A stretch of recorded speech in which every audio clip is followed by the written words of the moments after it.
back to throw. He just kind of slinks one out there. It's picked off. He'll draw up the middle. He's got room. 5. Touchdown. Time. No pressure. Is going to go to the end zone. Touchdown. Milford Eagles.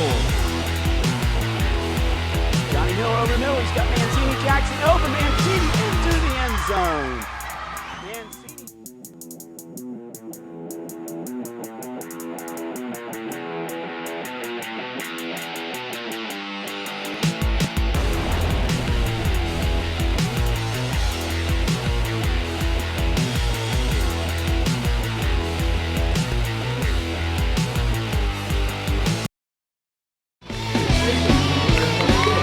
It is week number 8, ICRC Friday Night Football, and we're back here at Mariemont for the second straight week as the Warriors on senior night are hosting the Reading Blue Devils in CHL action. Hello, I'm Bill Bretson. Joining me is Reading math teacher extraordinaire, golf coach extraordinaire, Mike Day. It's been a long time since you've been back with us here.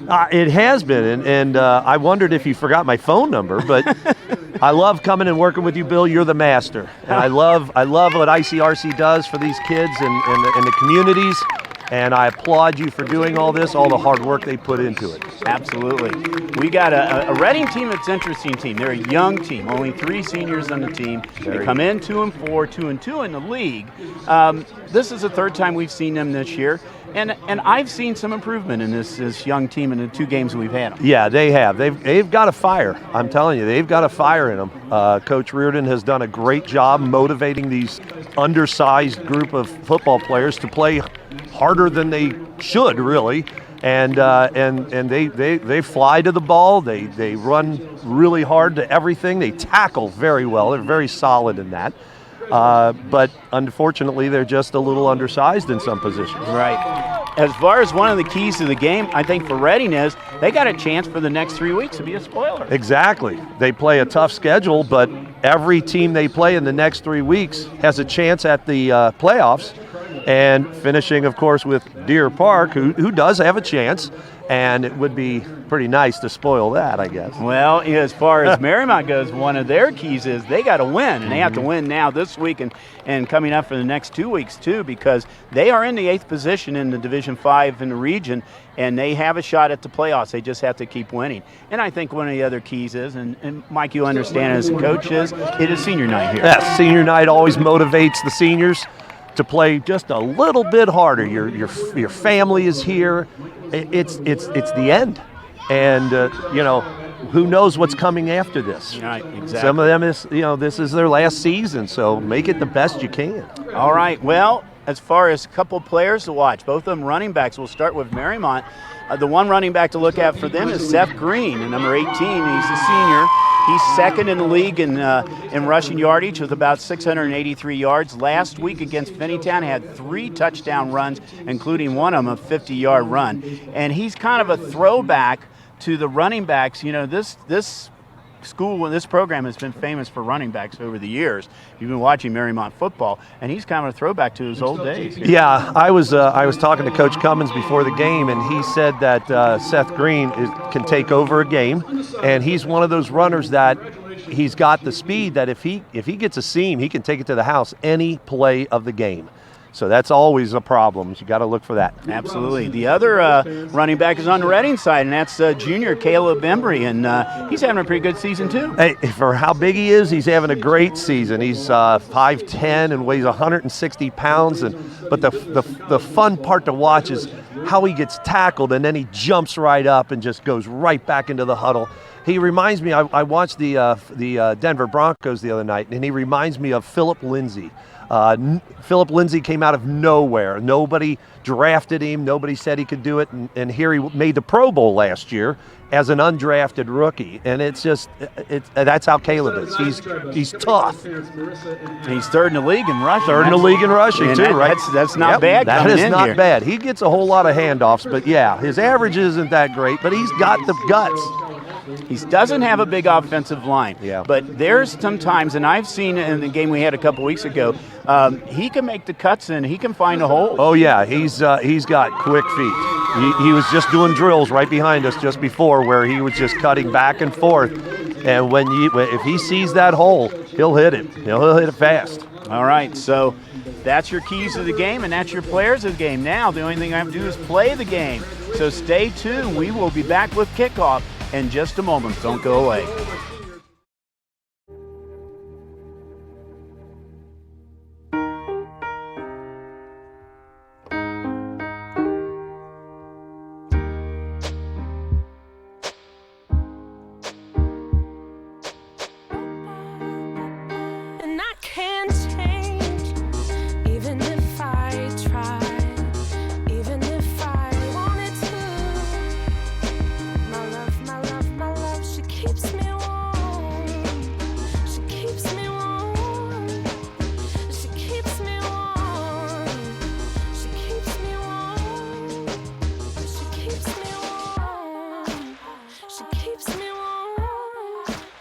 We are neighbors and best friends. I love my sister.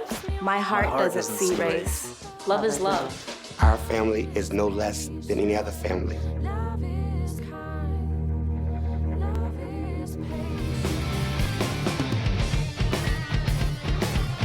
Here at Kusel Stadium here at Mariemont. Senior night tonight for the Warriors as they take on the Reading Blue Devils in CHL action. Here week number 8. Mariemont comes in this game 5-2 on the season. Reading comes in 2-5, but both teams are 2-2 in the CHL right now. Mariemont's about ready to come out on the field. And we talked about, one of the things we can talk about right now, I know you did a lot of talking with the coaches before the game. Curry Cummins of Mariemont, who's been over there for 7 years now. We've known Curry for a long time. He was at Mount Healthy for a while, over at Oak Hills, and now here at Mariemont. He's done a great job wherever he's gone.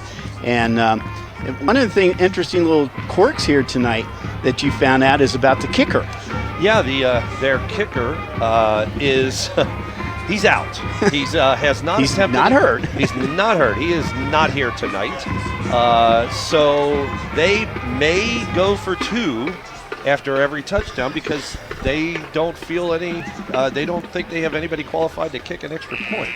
Well, interesting. With as good as the soccer programs are here, they could probably one of the girls' soccer players could do that here. Yeah, that one. She kicked a 50-yarder, and so I don't know. I don't know when he found that out either. I was just talking to him before the game, and he said, well, here's an interesting point.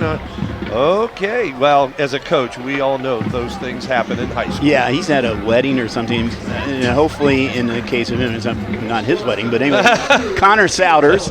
And you know what? Connor came in this game perfect on the season, 22 for 22. Yeah, he's never attempted a field goal, but he's 22 for 22 on extra You know points. what? He's going into week 9, 22 and 22. Yes, he is. So. He's still probably leading the world in percentage. Well, we're going to see who's going to be kicking off here. So we're just kind of looking. Yeah, and I was going to say it's going to probably be the punter, which is the punter is Pete Meisoglan, although he said number 14. Number 14. We're going to look this up. 14 is, so hang on a second here. That's going to be Riley Whitmore. Yeah, Riley Whitmore. He's a 6'1" sophomore. He's listed as a linebacker. So yeah, well, we'll see how good he kicks because Mariemont won the toss and they deferred. And it picked up by Reading's number 4. That's John Thomas. It's a little bit of yardage up there. So Mariemont did win the toss. They did defer. So Reading's going to get the ball first, and we're going to see that Reading offense on the field right now. We talked on pregame about Caleb Embry in the backfield. Jacob Risby, Evan Grisby, Cooper Scott, Louis Hess, and Zach Schultz are your down linemen. Tanner Cromer is your tight end. Jordan Feld, Zach Barker, and Chris Foyer you're going to see as receivers, and Joel Steinkenny, a 6 foot, 160-pound sophomore, is the quarterback and has been a quarterback all season. I got to see him a couple of times, and he throws a nice ball. He really does throw a nice ball. And he's gotten better as the season goes along. See what he does now. They got good field position to start the game. He's back on the first play. He's going to pass, and it is good. The pass is good to Mitchell Burkhardt. He is another one of the receivers. Reading will move a lot of receivers in and out there. You're going to see quite a few of them there. Some of them will line up in slots. Some of them line up in tight end. But that was good for about 5 yards. And you're going to see the cornerback's playing off. Just a quick out. Yeah. And if he breaks that tackle, so it's a good tackle and to stop him from getting any further. Open field tackle by Seth Green, the guy we'd also talked about. Seth Green. Plays. A lot of these players, especially in Division 5, will play both ways. Oh, gosh, yes. right, so Steinkenny in that shotgun again, 2nd and 5. This time it's Caleb Emery. Emery is bottled up right at the line of scrimmage. He might have gotten about a yard out of that, but he's tough, but he bounced right back up. He'll get up every time. So it's going to be 3rd and about, well, we're going to say a long 5 Long right now. They 5, got to get into I can get my tape territory. measure out if you want. You can, okay. Why don't I You got see your the yellow protract. line? Why don't I see the like on television? Well, there is a yellow line. Right? Yeah, it is a yellow line. Get your protractor here. Figure that. Protractor? What the heck are you talking I don't know. That's the good old days. 3rd and 5 here. Steinkenny gets a little bit of time now. He runs it himself out to about the 50-yard line. good Hit hit. hard out of bounds. If he bounces back up, he's going to be very close. Very to the, close. Left foot or right foot? Let's see where they're going to measure. I think they are going to measure. Nope, It they're is waving enough it. first They said down. first down. Nice little run by Joel Steinkenny. Picks up to 6 yards right there. Your Yeah, officials. everybody flooded the left side of the field. Yep, you're going to see it right here.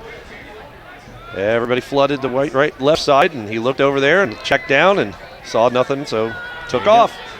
Good hit here by Seth Green. Yep. Perfectly legal. New set of downs for the Blue Devils. They're in now Warrior territory. Your officials tonight: John Brown, Sean Trokta, Andrew Kepler, Bruce Thompson, and Jack Oney. And the give is to There's a Caleb, and there is a flag on the It play. came from the backside, so That's I was thinking usually that's a usually a hold. Let's see what they're And going it to. was thrown right in a pile. So It is a hold That's already. a hold. So the Blue Devils will be moved back a few yards. Holding is. Let's see if we can find. Up. You That think might have it, been I don't in know the if it's right on day. Tanner Crum or number 13. Yeah, I He's the think tight one. end. Yep. Got a little outside. Tanner is a big boy. He plays the tight end position. He's getting a little more offense this year. Last Yeah. year was really primary defense. He was Right. first team all league last year in defense. Comes off a little limping, looks like. Yes, he is. So now it's going to be first down and Not 20 exactly. for the Blue Devils. Back in their own territory. Steinkenny passes over the Oh, middle, it's- intercepted. It is intercepted by number 10, that's J.P. Normile. He gets his 2nd interception of the year.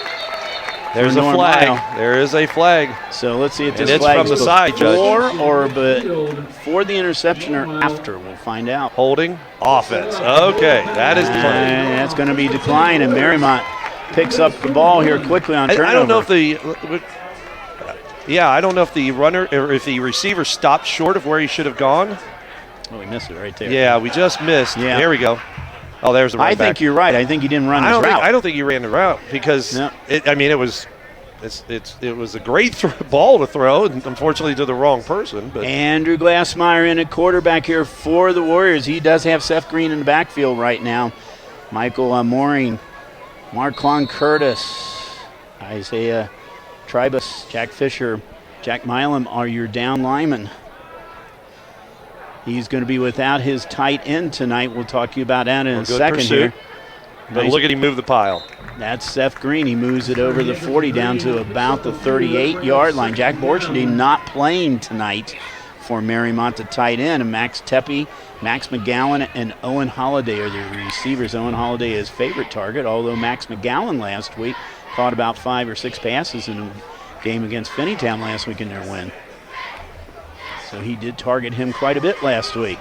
It's going to be interesting what they're going to do without the big tight end Borchardt tonight. 2nd and about 8. Glassmeyer, and that was somebody messed up on their pattern there. They didn't Because write the right pattern on that one either. nope, that was almost intercepted by Zach Barker for Reading. You see this again, and there's nobody near. And our replay monitor is kind of going off and on, guys, so you just know down there. So I don't know what happened. we'll see if it's tight or not here. So the connections are tight. We have a double team down here tonight. We got Josh and Dean tonight. Glassmeyer back to pass, left-handed passer, and once again, there's nobody near the ball he's thrown. It's 2 passes he's thrown, and not a Warrior nearby. And they're coming up. They're going to punt. So that's going to bring in Pete Meisoglan as the punter. We're going to see him look. He's going out of the pocket, throws, but it's in between two players. So is there a miscommunication, or is he throwing it away? Don't know. Mysoglan averages about 31 yards a punt. That's a nice punt all the way back into the end zone. Went too far. Giving 38 yards on the punt. Ball's going to come back out to the 20. That's where Reading will get started for their second series here tonight. Yeah, he tried a little pooch, but it pooched too far. Yeah. So look at the defense now for the Mariemont. Sebastian Kreider, Luke Biatella, and Curtis Marcon Curtis. Yep. Milan, Robinson, Mysoglan Green. Jack Borgerding is out, so and Normal. Let's see who subs in for him. But the big player to watch is Marquand Curtis. He's big and he's strong. He is. First team last year, and he had a great game last week on both sides of the ball here for Mariemont. He's the guy to watch out there right now. He'll be number 70 on the defense as Caleb Emery picks up about 3 yards in the first down play, moves ball out to the 23.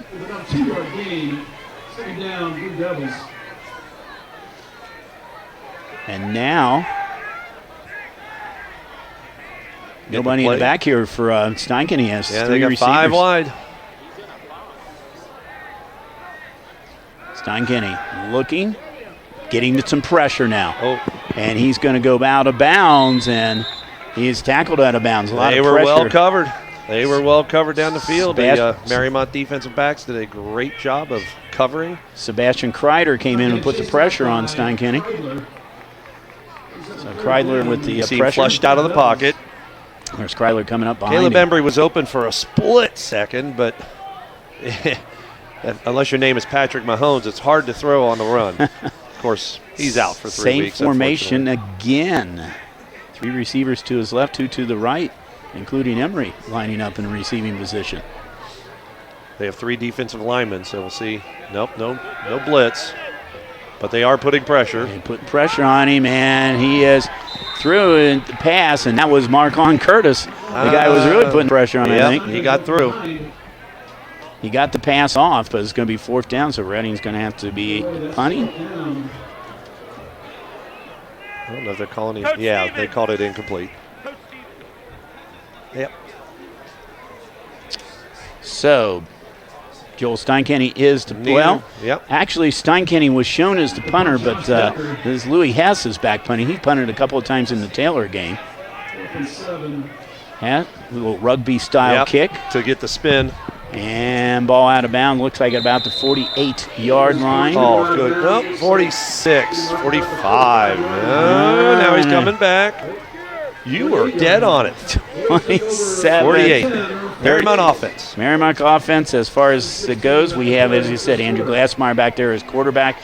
Morning, Curtis, Tribus, Fisher, and Milam, your down lineman there. Tepe, McGowan, and Owen are the receivers. And, of course, Seth Green in the backfield. He will share duties. Also, you see Luke Robinson back there at times, too. Andrew Glassmeyer, 5'8", 164-pound junior. He's having a pretty good year this year. He's 3rd in the CHL as far as quarterback goes.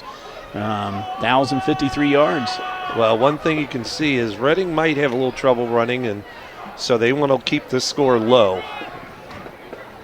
And Seth Green, a little bit over 50-yard line in the Reading territory, maybe picks up about 3 yards depending on where the spot's going to be. You're going to spot it right at the 50, so a 2-yard gain there for so if Green. Reading can keep close throughout this game and get it into the 4th quarter within a touchdown, that's going to be very key to their game. And he's got a couple of wins. We're both in a row there. A very thrilling win against Finneytown, and then a win against Taylor, which was pretty easy. This time, Seth Green around the right side. He's got running room in the Reading territory, 30, out down to about the 25-yard line, about a 25-yard pickup for Seth Green. Some great blocks on the outside. Your wide receivers have to be able to block, and here you'll see right there. And there's another one. And one of them, it was Holiday, was one of the blocks right in there. So they're going to spot it actually at 26-yard line, 24-yard pickup for Seth Green. Now remember, they have no field goal kicker, so it's 4 down territory. Definitely 4 down territory. This time Green Going around the left side, turns the corner inside the 20, down at about the, let's see what they're going to spot it, right around the 20-yard line. Well, he's shown both that he can run straight up the middle, and he's shown that he can run outside. There he goes. Good blocking again. Gets around the corner, so he's going to get at least 4 or 5 yards every time if he gets around the corner. Glassmeyer had a good fake on that. Mm-hmm.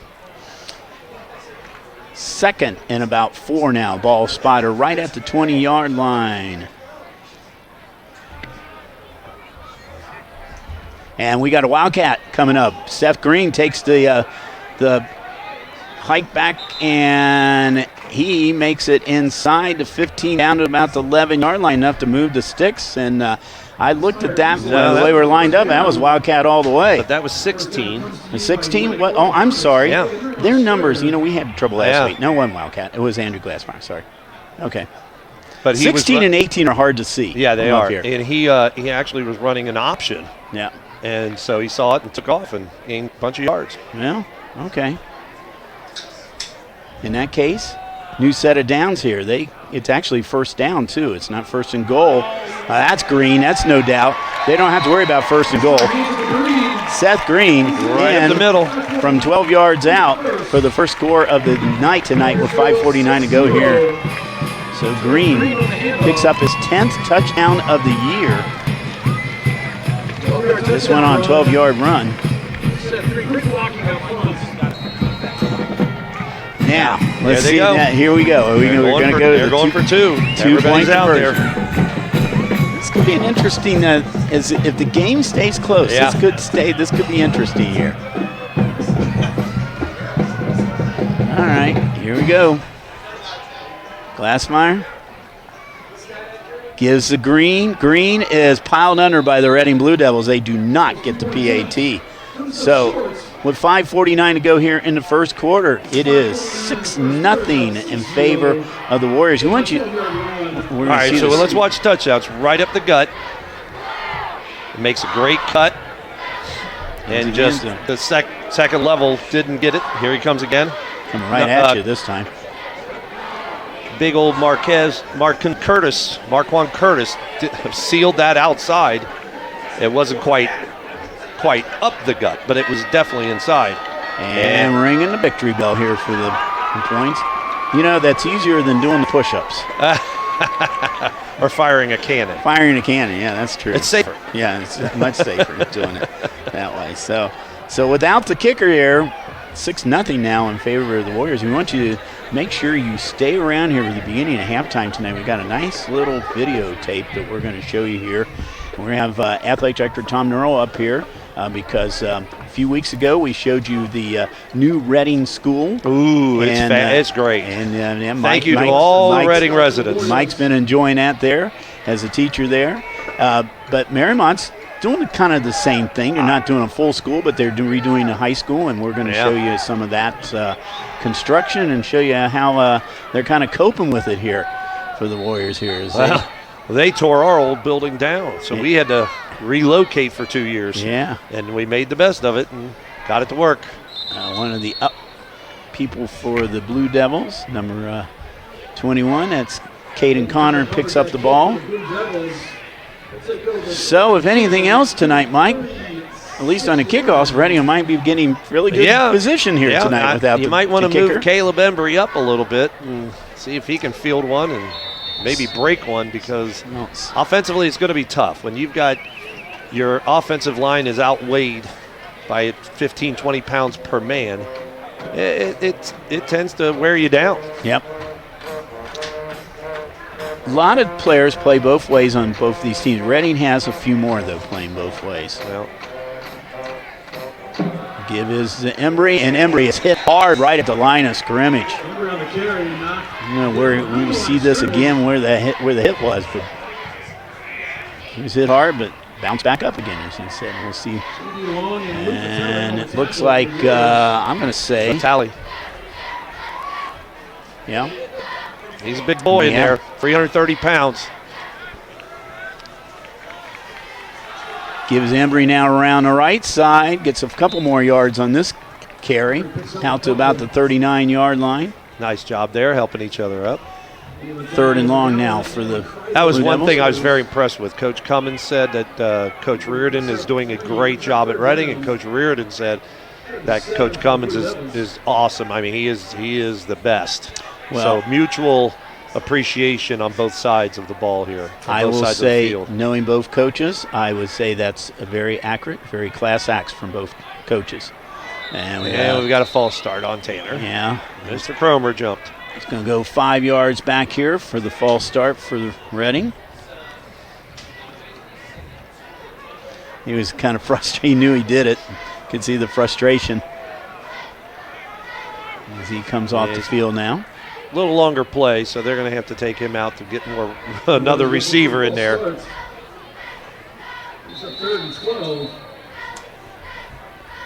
To see if the line can hold these defensive linemen out. There's only 3. Steinkenny. Give him some time to look around and throw. It's going to be an obvious passing situation here in 3rd and long, but you got Emery in the backfield, you never know. And a motion. Steinkenny back to pass. Oh, a wobbly pass, but it is caught. Nice. By Burkhart, I believe. Nice route. Yes, and Mitchell Burkhart, and he moves to sticks. And that was key. He got time to throw. He set his feet nicely, drove the ball. Yeah, you can see his motion. He's got time. He didn't drill it. No, You see it kind was of a little wobbly. But it made it. It got to the place it needed to be. Doesn't matter if it's drilling it or wobbly, as long as it gets there, and as long as it moves the sticks. So Reading at their own 49-yard line. Cody Reardon is the offensive coordinator for Reading. Jordan Stevens, the defensive coordinator.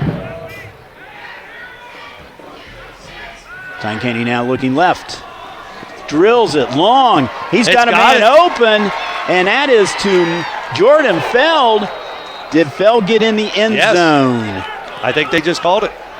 51 yards. Yes, touchdown. From Joel Steinkenny to Jordan Feld, and just like that, we get ourselves a 6-all game. I hope he's not hurt. He's holding his chest a little bit. I don't know if he's coming off. Look at that. He's coming off holding something. I mean, he hit the ground hard in the end zone. We'll see this. Let's see. We'll Great see this. set. Throws in traffic. Oh, it's down the field. There it is. In triple coverage almost. Right there. Yeah, right there. He landed on his kind shoulder. of slammed down pretty hard right there. I don't know if it's. That's a nicely thrown ball. That's a nice ball. Right into the. That was great. 51 yards. Steinkenny to Feld. For Feld, that is his first touchdown pass of the season. Zach Schuler could be the X factor tonight. Yeah, he's actually on the soccer team, so. Yes. Oh, don't have enough players. Reading's got a player coming in late. There we go. Hold to Zach Barker. The kick is up. And the Blue Devils, have the lead. 7-6 over the. That extra point, those kicks might pan out. So Steinkenny to Feld for 51 yards. It just dropped right in the basket. That had great air because if he throws it more of a bullet, they'll knock it down. And he hit him in stride, and that is so key. 51 yards is 1 yard further in his longest pass he's had this season so far. So that's his 6th touchdown of the season. For Feld, his previous longest, he's had 6 receptions coming into the game. His previous long was 9 yards. Well, So he might be the star of the game. Who knows? Yeah. So 7-6 in favor of the Blue Devils here with 3:34 to go in quarter number 1. Here at ICRC Friday Night Football. Bill Bratz, Mike Day, glad you joined us here tonight. It's our only game we got tonight. So we got both Josh and Dean down in the truck tonight. We got the A-team. We got the A-team out there, yeah. So we got, yeah. Wow. Okay, well, okay. No. Should we tell them what they said about us? Said they had the A-team in the booth, but yeah. I'm more A positive. You can't brown nose the announcers. What are we gonna do for you? Yeah, I know. You're the one that came out and set up everything. That's right. You've been here since 4. If these guys weren't doing what they did down here in our great ICRC crew, Mike and I would be sitting up here talking to ourselves. And having a good time. Yes, absolutely. Still having a good time. Absolutely. So, all right, Schuler with the kickoff now. He can get it to the end zone, but I'm not sure if he's going to try. Yeah, There he goes. Dribbles it up and picked up by, looks like number 6 or I didn't see the number there. Maybe number 8. You can't tell. No. It was 5. 5. Wait a Okay, minute. 5. Well, we can. That's Owen Holiday. So Yeah, that's Owen Hall. all right. All right, here we go. Blue Devils defense down here. Logan Kirby, Evan Grisby, Louis Hess. They're the down lineman. Tanner Cromer is your in. We got Caden Connor, Michael Hensley, Johnny Campbell, Mitchell Burkhart. They are your linebackers.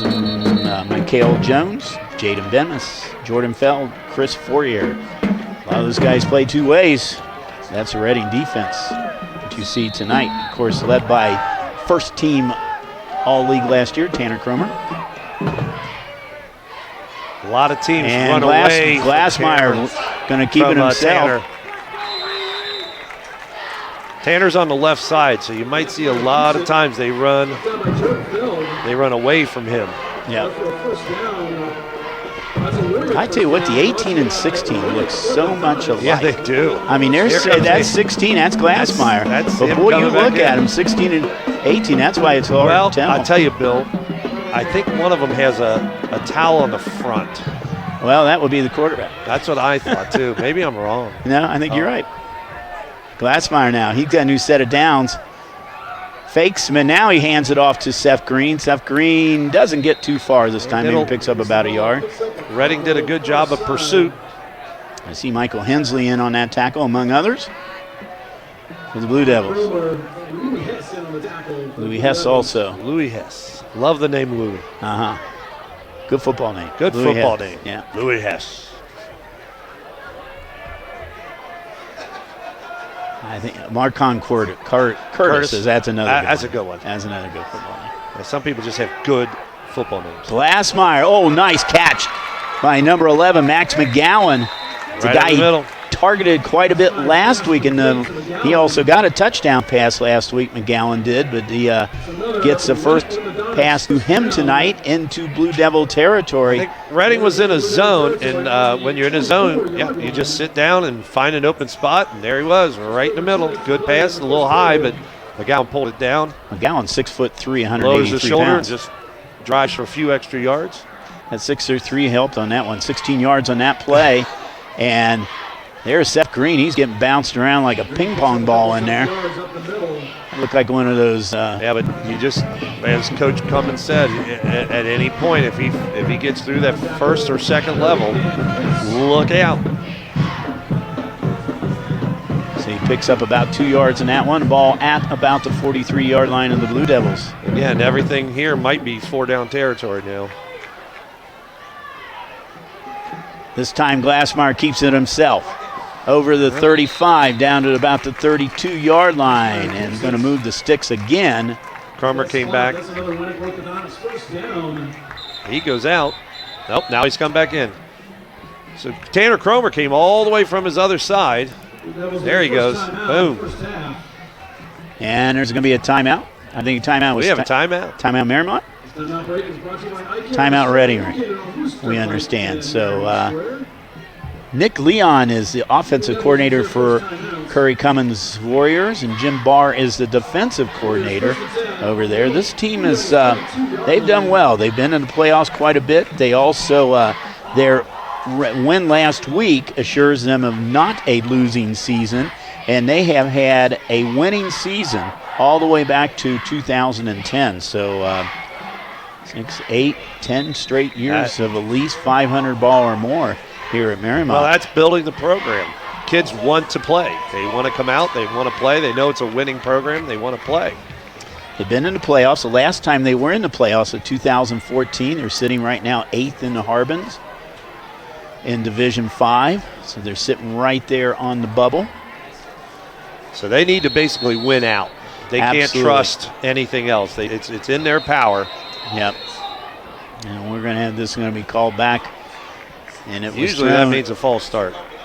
No, it's on Reading. Is it really? Yep. Encroachment. Well, sometimes they let that play go for free play.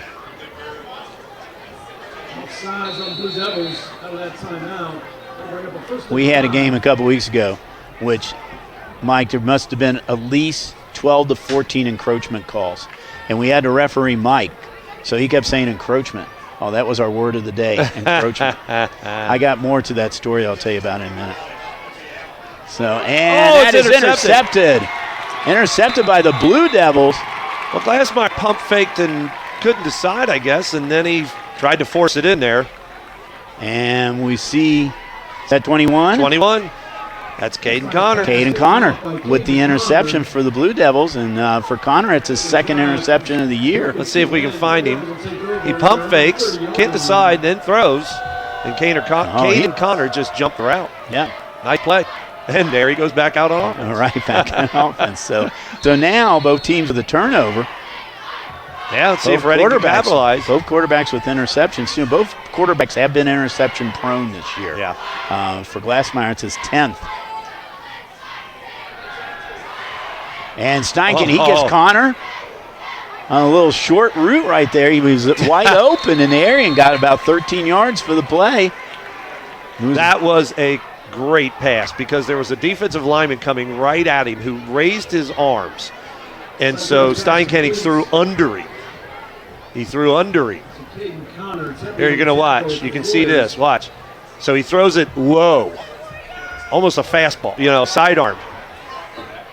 Caden Connor did a good job bouncing off, but are they moving back? No? Are they blocking the back? So that negates that play. Wow. Well, I think it was downfield. Yeah, so it's from the spot of the foul. So they're only going to lose about 3 yards. Connor's coming off the field now. Yeah, it's trips to his right. Caleb Embry in the backfield. Now they're getting a call into the sideline. See if Mariemont decides to throw anybody else back there and blitz a little. Not showing blitz. They're sitting back waiting. Steinken got a man open in field. He's That's open Burkhardt. behind everybody. Burkhardt to the 30. He's out running. Oh, good tackle. Down to about the 22-yard line. That was right in the middle of 3 Mariemont players. Again, he found the zone. It was a well-designed play. It looks that ball traveled pretty far. 58 We're going to yards. see it. It's a nice tight spiral. I tell you, Steinken just gets better every week. Yeah. Good tackle. Good tackle. I tell you, one of the stats I think is a telling stat is his first 3 games, Joel Steinken had 1 touchdown and 6 interceptions. In the last 4 games, coming into this game, he had 4 touchdowns and no interceptions. Now he does have 1 for 1 tonight, 1 interception, 1 touchdown. Well, I will tell you this, that I've seen Zach Schuler be able to kick a field goal from here. So, well, we're not going to see it in this quarter because we've come to the end of the first quarter. End of the first quarter. With the Blue Devils up by a point, and they're driving right now. So we like to thank our entire ICRC crew for coming out here tonight. You guys do such a great job. As we said, we got a lot of volunteers come out here. I'd like to thank Tom Nurl for hosting us here. We love this press box. Oh, it's great. The bathroom's right outside. I know. There's pizza. I know. Oh, wait. I don't know if we're invited. Yeah, we are. Okay. We are. They're nice. But these guys are great up here in the press box. We love it out here at Mariemont. And we've been out here. This is our second straight week coming out of Mariemont. It's a beautiful night. This is Friday night football weather right here. Absolutely. It is. I mean, it's not freezing cold and it's not hot. Yeah. It's beautiful. They honored their seniors here tonight in all the sports, and also the band seniors were honored. So it's a big night here at Mariemont. They always bring a big crowd. And as I said, at halftime tonight, now don't go away at halftime tonight because we will be showing you what the construction looks like here at this school here. What they're doing is they're redoing the high school. They got 2 phases that they're doing. And they're right in phase number 1 right now. They're doing a lot of classroom reconstruction. And it's going to look pretty neat when it's all said and done, but we'll get to look at a little bit of that tonight. We're hopefully going to have I'm not Tom Nurl up here. Mariemont was built, the high school was built back when they had the open classroom. Absolutely. And that was before I started teaching, but probably when you were there, Bill. No, it was in the 70s, and that's the 1970s, not the 18. But, let's go back to the game here. Steinken little pressure. He's going to take the ball himself now inside the 20 down to about the 18-yard line. And we might have a hold. It might be coming back here. Mid-70s, they built the building there. And yes, it was an open classroom concept. And I remember, and it is a hold on Blue Devils. I remember I was in graduate school at the time. Yep. And I remember us coming here to study that because that was that new concept. That was a new concept. Reading's got kind of going back to that concept, sort of. We've got the garage doors. Yeah, you got the garage doors. We saw those a couple weeks ago. We saw that broadcast at the Taylor game. Yeah, and it's interesting. So it gives you the option of doing that. And our hallways are very large, and they have very welcoming furniture in it that the kids can go out and sit. In fact, my kids today had a homework. They were working on their homework, so they went out there and relaxed, and I was watching and answering questions. It's pretty cool. Oh, yeah. Reading pushed back now to about the 50-yard line. Play action now. Steinkenny airs it out. And the intended receiver was Burkhart down there. He was defending. I don't know if they saw that, but he made a double move. And defender Burkhart grabbed a little bit of the jersey. Meisoglam was your intended receiver. Yeah. But the defender. Yeah, I don't know if the defender grabbed or not. Apparently they didn't think so. So it's 2nd and long now. Reading got pushed back because of the penalty. They got to get all the way down to the 15-yard line. Caleb Embry finds a little bit of a hole inside the 40 down about the 39. He picked up about 5 yards on that play. Still going to set up now 3rd and long. I think Coach Reardon was hoping they were in a zone pass and find a hole and break one out. But Mariemont pursuit was there. Did a great job. Reading with receivers on this side. I'm looking for Cromer down the seam. Cromer. Big, tall. Barker and Feld. Receiver. Caleb Embry. There he goes. There he goes. There he goes. Did I call it? There's Cromer. I called it. You did. Well, the Reading coaches are a couple boxes away from me, but nice call on that one. Well, the Mariemont coaches are right next to me, so I don't know if they heard me. He's coming off limping, though. Yeah, he was limping before. Here's the pass. Steinke right down the middle. And he took a hard hit, got him underneath him, got up underneath him. Now it's going to set up a 4th down. At least it's a little more manageable now. Reading's going to go for a 4th and 2. Ball at the 16-yard line. They have to get it down to around the 14 to get another 1st down. See if it goes to Emory. And Reading's going to call timeout. Yeah, They're going to talk I'm watching Tanner Cromer on the sidelines. I'm not sure exactly if it's a strain. It looks like it's a calf strain. That's my guess. They might try to just stretch him out. Yeah, he's coming over to the trainer. He's not happy. He's right below us right now. So Reading with the timeout. When you see him bend it back like that, that's a muscle cramp of some kind. We're going to talk a little bit about what's going on in the CHL here tonight.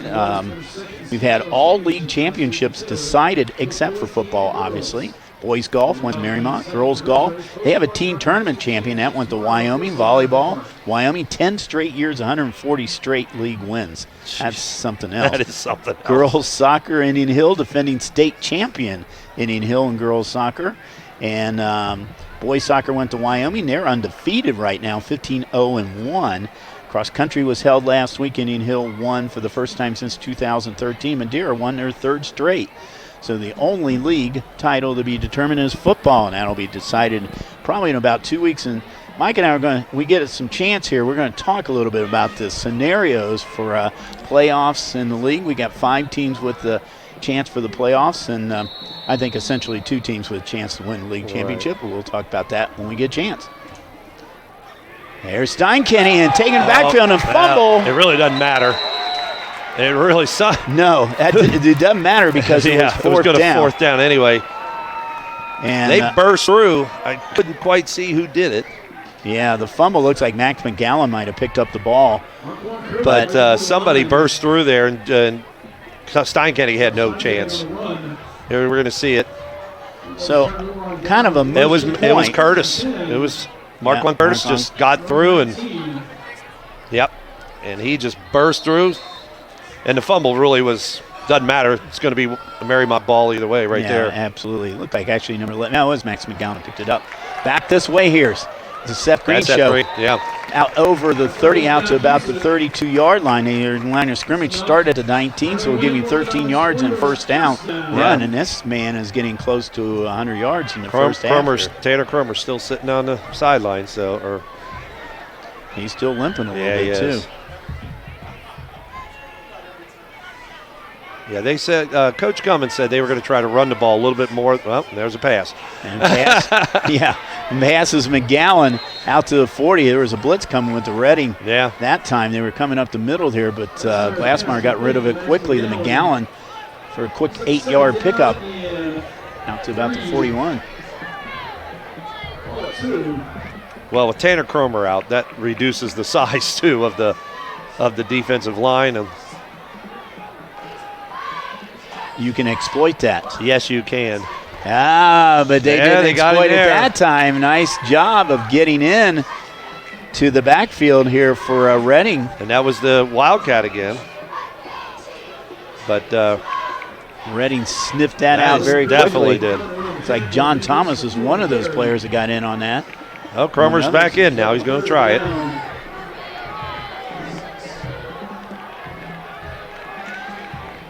Tanner plays defensive end.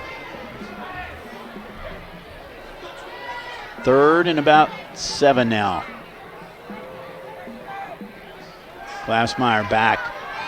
He fires over. He got a man nice open, catch. And that is good. That was a good job by the receiver. He drove his man down the field thinking he was going really long, and then turned and stopped on a dime. That ball was already in the air when the receiver made his cut. That was Owen Holiday. You can see Glassmeyer took a shot, but he was already turned. The ball was already on its way when he made his cut. Owen Holiday now. That takes a lot of practice. It's been his favorite receiver going into this game. This time I think that's Seth Green again. Seth Green. It's up about 2 or 3 yards. He should wear a green helmet. That way we can tell who he is. Andrew Glassmeyer wear a glass helmet? I don't know. No. Yeah, those numbers are hard to pick up here. Now you figure unless they're doing a Wildcat, right, how it's going to go. Right. But sometimes they do the Wildcat. So Glassmeyer rolling right and is taken down by Cromer. That was good speed. That was good speed by Tanner. He looked over the bench and says, "I'm okay. I'm okay. I'm not limping anymore." So Cromer, that's going to be a tackle for loss. He just flushed out of the pocket, and there goes Tanner. He is being looked at by several schools. He may go the JUCO route. You know who he reminds me of is Shane Roy from Reading. Yeah, Shane came out and went to University of Pittsburgh and added about, 100 pounds of muscle. Yes. Played defensive line. Did a great job. Yeah, did a great job there. He went from a Blue Devil to a Panther. Yeah. You can't do that in the Valley very and then often, when he came back to visit, it's like, holy cow, And Kurt Cummins is going to call a timeout here with 6:34 to go in this half. As far as the Harbin rankings go right now, as far as the state rankings go in Division I and Division IV in football, Wyoming's number 1 in the state. And they should be. Yeah, and Indian Hill's number 6. That's not surprising. We have an ICRC school in Division II that's state ranked. Harrison's number 12 in the state. There you go. And we're going to be following them along here. We've been talking about this. Harrison is standing first in their region in the playoffs, and we covered them once this season, and we're going to probably try to cover them in the playoffs because it looks like they're going to be having a home game right now, and that will be in week number 11 of the football season, but we still got a little more regular season play here. 3rd and about 11 here for the Warriors. This could be a big stop for the Blue Devils. Glassmeyer back. He's going to take it himself, and it's taken down by Connor. Right inside the 50, but they're going to be short. Let's see if they'll bring Pete Meisselglan in to punt. 4th and about. I tell you, Reading has shown that they can move the ball through the air. They have found some openings, and Glassmeyer's done an excellent job of finding those receivers. Meisselglan in for his second punt tonight. His first one went 38 yards to the end zone. This one shouldn't go in the end zone. We'll see what happens. Emery back to receive. Ball line of scrimmage at the 48. Oh, it's a bad snap. Meisselglan back, and he's going to fall on it, and Reading's going to get terrific field position at the 30-yard line. An extremely high snap. And he's coming up limping, too. Yeah, he's coming up limping. And you're going to see this the snap was nowhere way near. up My high. gosh, this was. I don't think with your skying ability, your leaping ability, you could have caught that. I don't think so. I don't think. You could have had a step ladder. I don't think Kareem Abdul-Jabbar could have caught that one. That was pretty high. But yeah, ready now. Well, you got to capitalize on this. They're at the 30-yard line. Yeah, he's still the punter. He's still 1 point lead here for the Blue Devils. There's nothing he could do about it. He just fell on it. Steinkenny now. Emery next to him. Caleb Henry finds that little seam, as you said. That was before. awkward. It looked like half the offensive linemen went and half didn't. I don't know if they knew the snap count, but it wasn't a false start because the ball was snapped. No. Picks up about 2 yards on that one. 2nd and 8 now. Ball at the 28-yard line of the Warriors.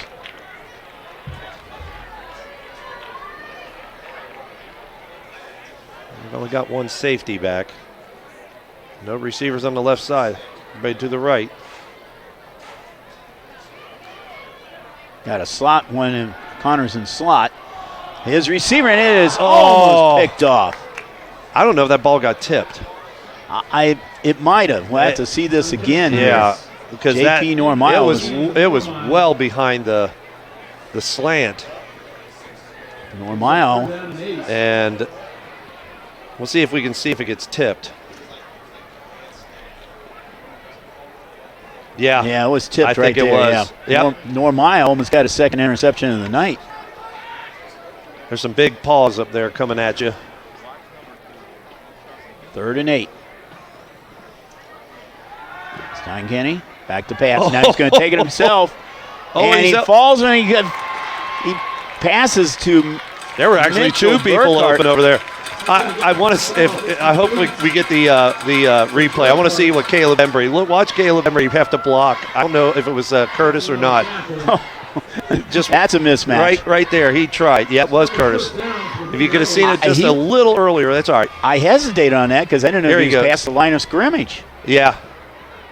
What a drill to pass right to Mitchell Burkhart. Good awareness. 14-yard line. The Blue Devils moving the sticks. Steinkenny back. He's trying again. He's being pursued. Don't throw it there. And nope, intercepted. You saw that coming. And that's Seth Green.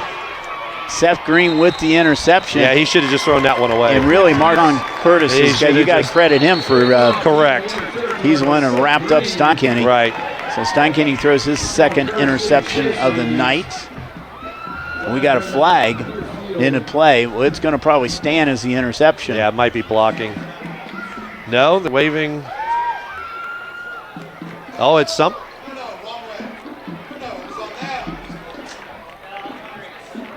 Okay, dead ball, unsportsmanlike on Reading. On Reading, yeah. After the play. So it's going to tack on 15 more yards. Green intercepted it probably around the 5-yard line. So he's flushed out of the pocket, and he just threw it. Yeah, just a wobbly He just pass. threw it. At that point, you throw it right out of bounds. Yep. Live for another day. Well, he's a sophomore. It's his first varsity season. I hope they didn't call that flag on Caleb Embry at the end. He pulled up. I'm not sure what that call was on, unsportsmanlike. Did they call it on Caleb? We'll see this. We'll see it again. You're going to see. He steps out of bounds clearly. And Embry, did he throw his shoulder into him? I think it looked like he was trying to hold up and stop. All right, back to it. Seth Green, though, with the pass. He's down. Knee was down. Good play. They set it up, tried to set up a little screen, and it was red. So it's second down and 12. Screen to green. It's a screen to green. I heard somebody up here make a joke and say it was green screen. Second and 12 now for the Warriors. Redding coming with the blitz around the side. And threw it, and he had 3 receivers out there. That was interesting. I don't know if somebody – well, when you have 3 receivers, you bring 3 defenders with you. Well, Tanner Cromer was in pursuit. Came in a blitz from the There's left Coach side. Luke Kripe. He's been instrumental in getting this program going here. Doing a great job. We should throw out that our good buddy there, Ken Miner. Ken was, of course, varsity coach for many, many years at Reading. Love Ken Miner. And then went off to Wilmington, went to Summit Country Day, went around a little while, and he's back now as quarterback coach. He's done a great job. Oh, flushed out pocket. Left-handed, though. Oh, that's nice. Max McGowan. Max McGowan breaks a tackle. He broke the tackle. Max McGowan into the end zone, 66 yards. Somebody had him. Somebody could have tackled him.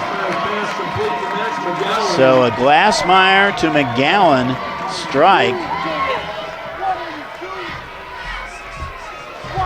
for 59 yards. They're saying 64. 64 yards. And the ball was on the 34, 26, 16, and 66. There you go. Do a little math. 66 yards. Or you could take 100 minus 34. Okay, thank you. You could do that. Thank you, social studies teacher. Okay. just a social studies guy here. I know. Okay. You tell me where we're at. Yeah, I know. And the he's give in. is to Green, and he makes up for that extra point by getting a PAT to make it now 14-7 on a big strike from Glassmeyer to McGowan for 66 yards. So he's flushed out of the park. He's left-handed, so you got to respect that. He's going to his left. McGowan was. And there's the tackle that was missed. 66 yards, Max McGowan in the end zone. And for McGowan, that is his longest pass of the season. Previously it was 36, his 6th touchdown of the year. Well, both teams have shown they can strike when quarterbacks are on the run. So the 2-point conversion was good by Green. So that brings our score with 3:50 to go here in the first half at 14-7 in favor of the Warriors. For Glassmeyer, it's his 10th TD pass of the year. Now Reading has to do something before the half. Be nice if they didn't. If he didn't throw that interception, they would have had a field goal there at least. Yeah. You know, they do have a good kicker. So Embry is back now. Embry and Burkhardt are both back. Yeah, they're not back very far this time.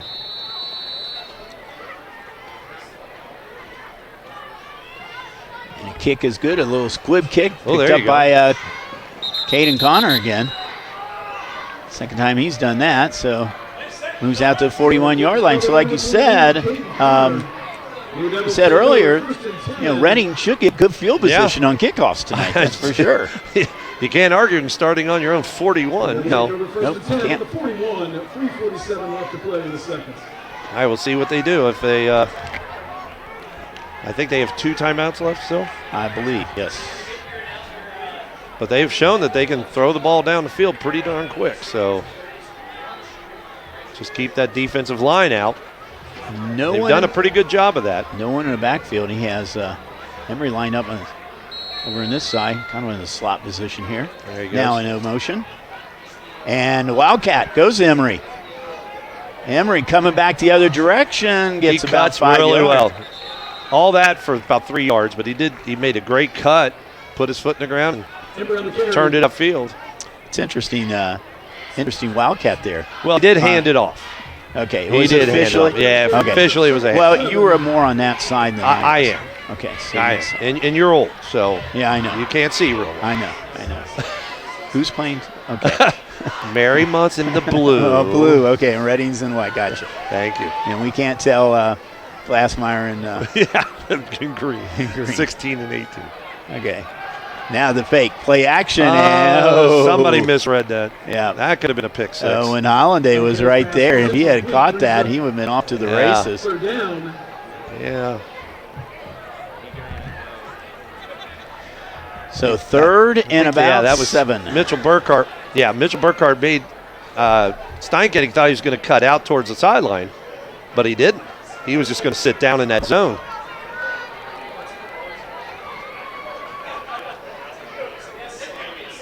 Marymount was showing blitz here. Let's see if they're going to come. They have not I think it'd be blitzed a very good- much No, tonight. they haven't. They trusted those three. Here comes one. Here he comes. Oh, And good ball play. is up and Good play by the linebackers. It was going to be a screen, and Luke Robinson broke that up beautifully. He read it, and he broke that up. so now 4th and long. Let's see if the Blue Devils are going to punt. Will it be Louis Hess or Joel Steinkenny? Looks like it's Louis Hess back there right now. Norm Island Green. We're going to be back.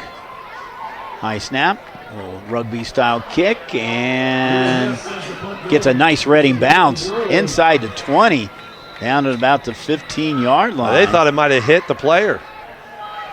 Apparently they said no. That was close. The punt returner was back there, and it bounced right in front of him, and they're saying, Reading's saying it hit him. And if it does, it's a live ball. Absolutely, it's 41-yard punt. But the guys in the stripes say no. So, Yeah, we're going to watch it right here, see if it hits him. And bounce. Boy, it's hard to tell. It's hard to tell. I don't think it did No, there. I don't think it did. I think it might. Well, Marymount now. you can't see anyway. No, I can't. But I can't see that Seth can Green's got see the that ball, Seth and Green- he's out of bounds. Looked like he might have got the first down. He had to get out to about the 25-yard line. Depends where that spot is, and they're moving the sticks. Yeah, they're moving the sticks. Well, they have 2:41, and they do get the stoppage of time after first down. So We will make the announcement that Tom Nurl is in the press box. He'll be here at halftime. We'll be showing you some video of that new construction going on here at Mariemont.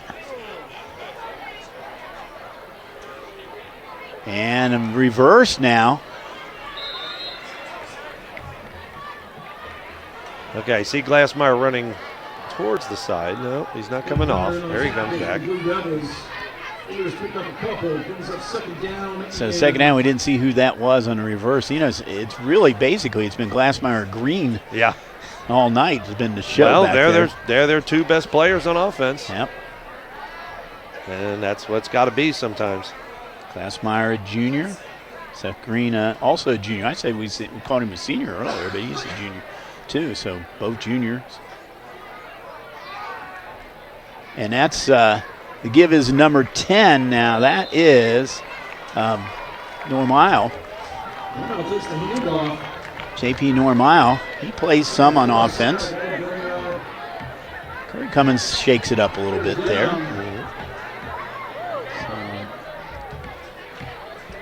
Well, they keep running the ball, but they keep running out of bounds, which is smart. So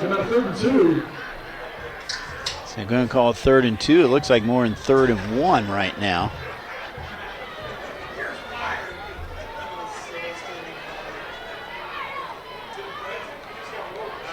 Well, that was a good play. It was.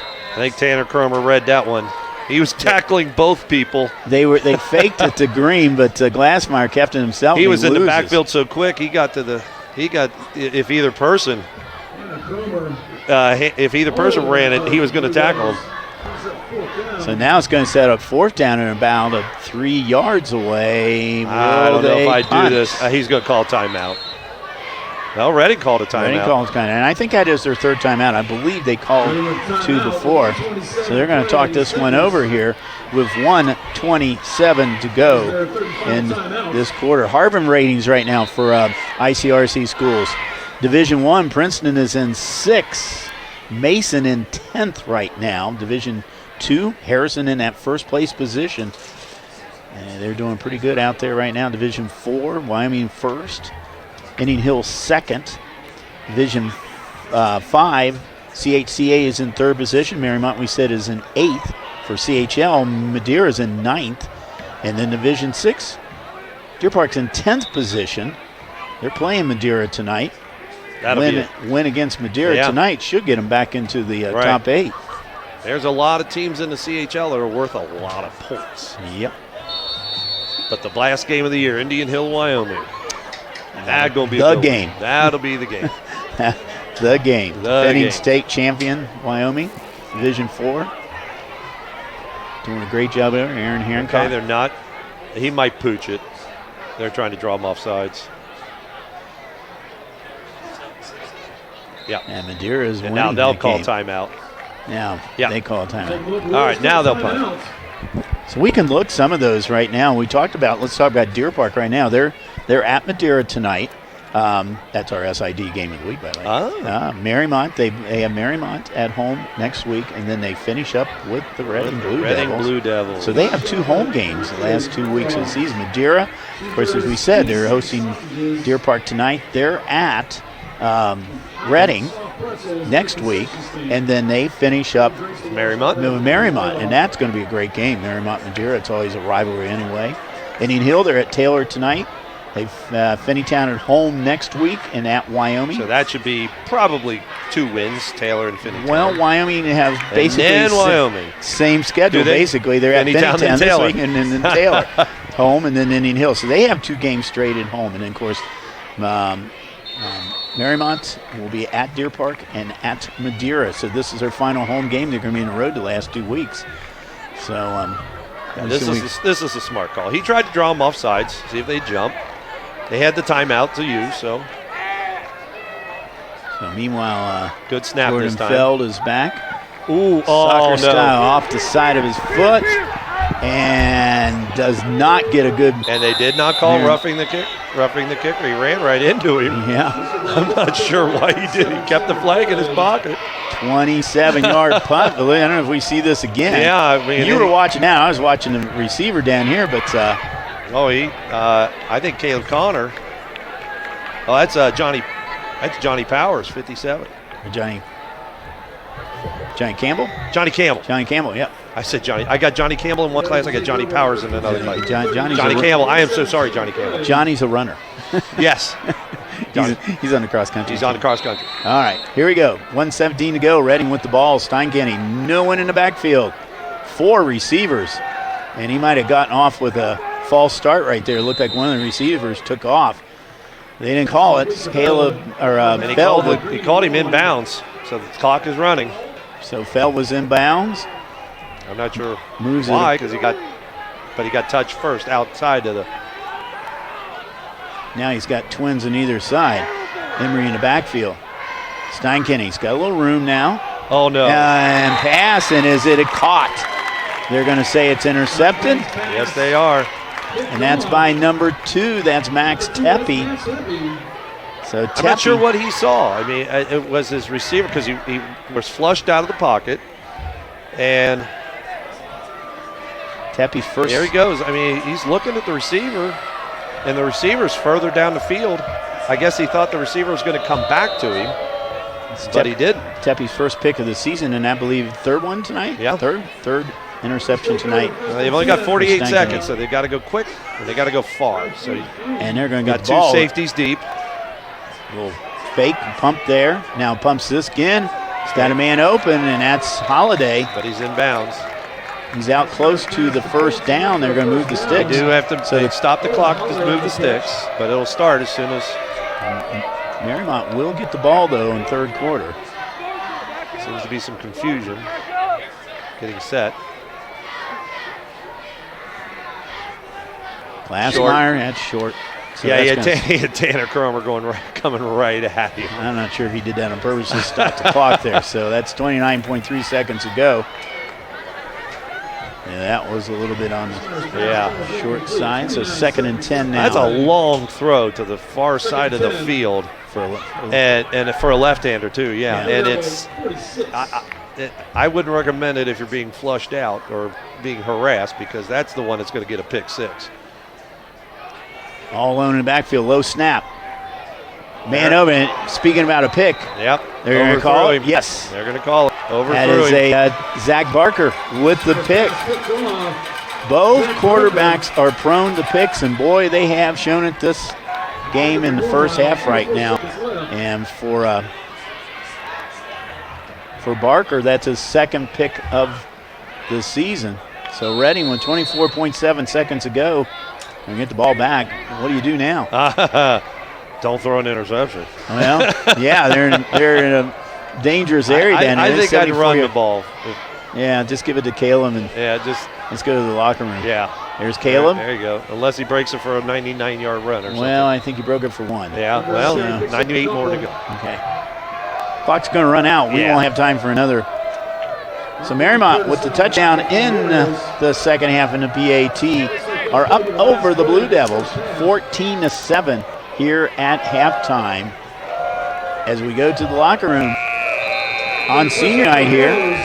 Great game. Very exciting. I think you're going to turn your headset over to the man next to us right here.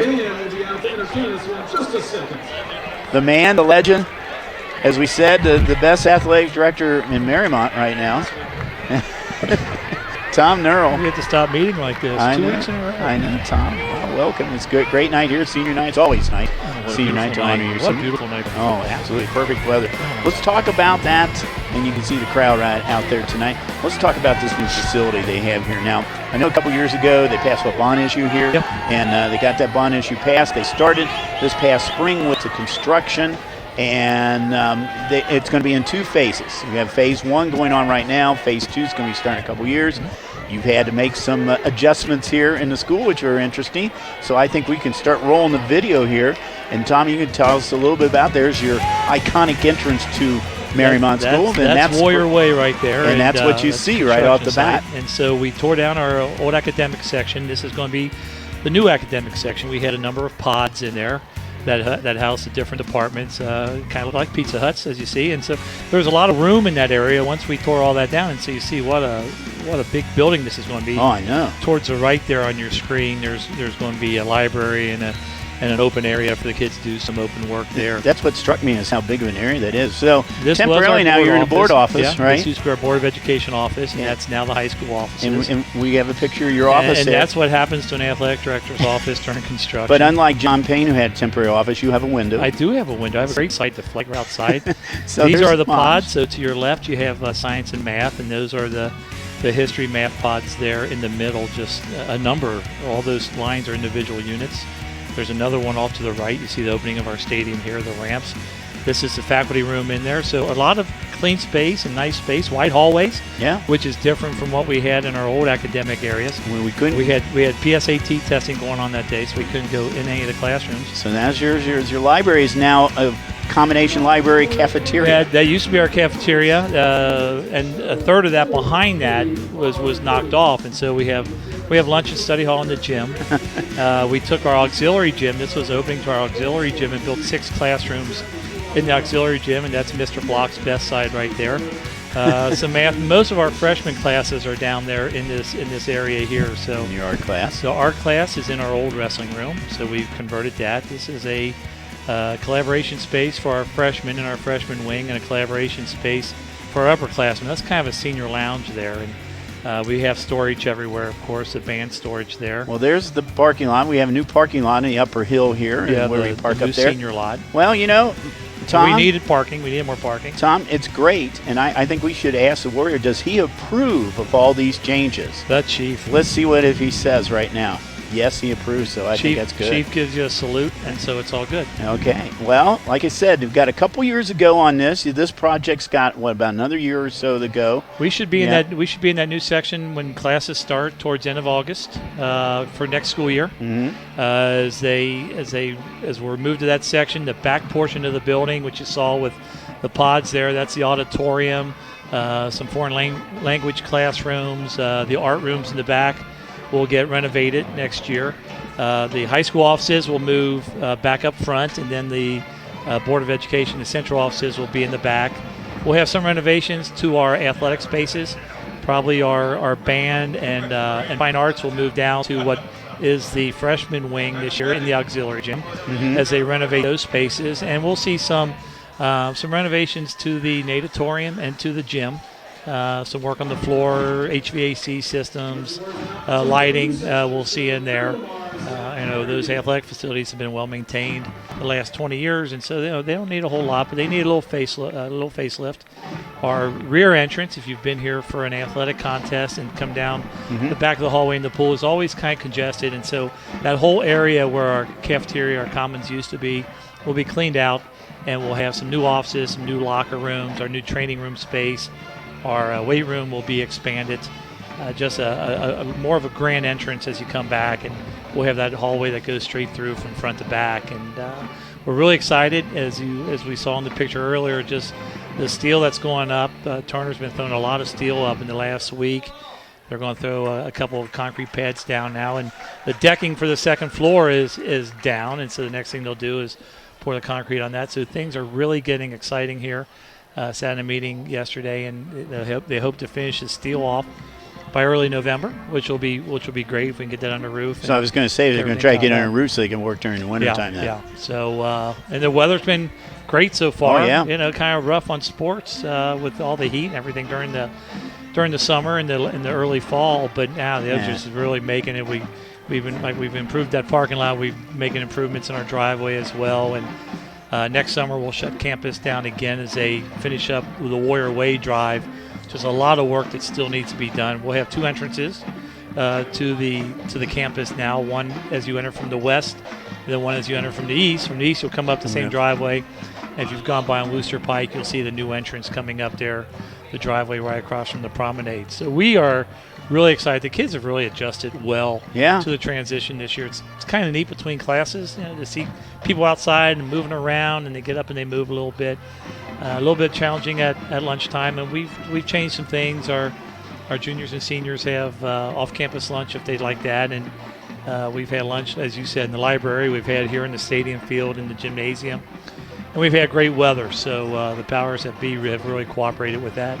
But just really excited to see things coming together. We saw Reading's cafetorium that they have over there.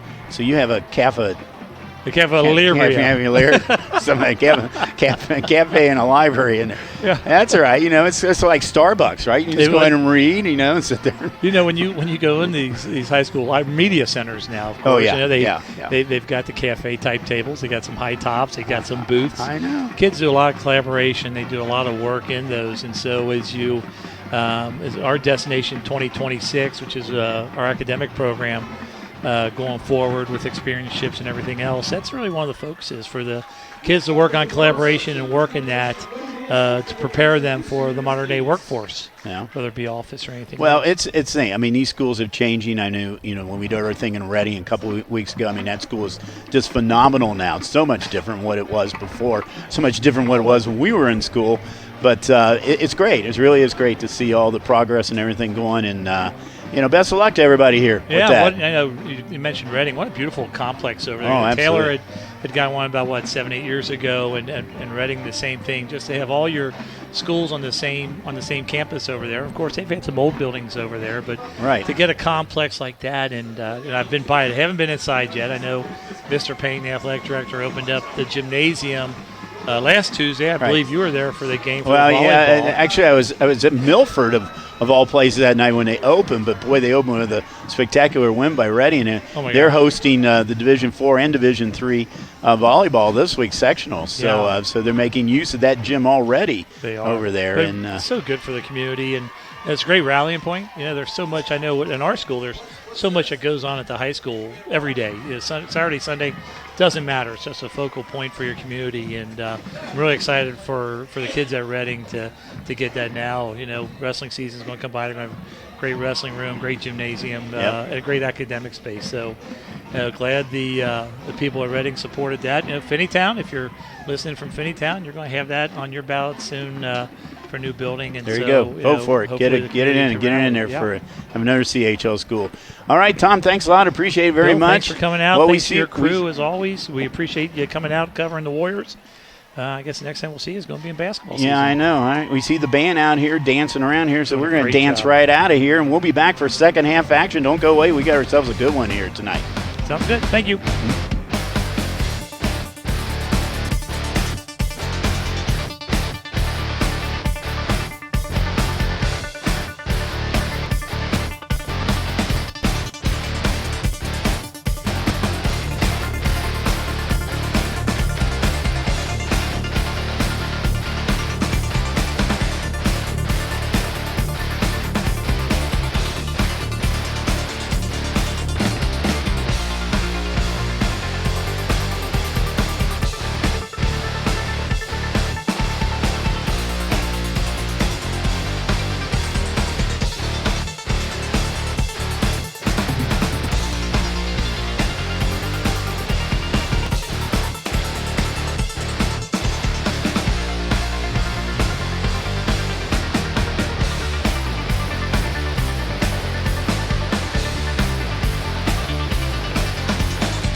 If you love them enough to crawl into a play place to get them to come down, then surely you'll check nhtsa.gov/the right seat to make sure they're in the right car seat.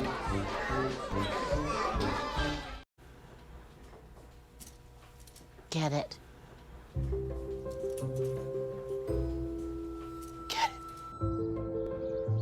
Get it. Get it. Get it. Get it.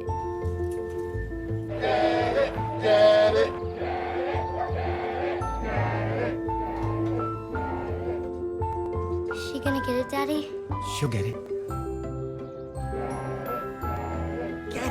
Get it.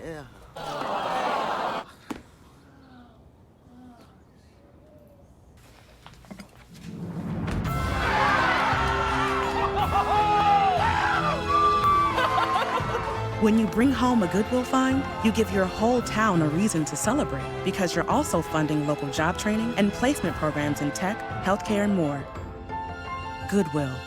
Bring good home.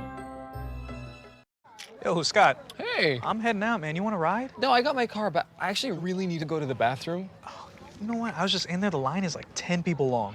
You know, I think I'll just...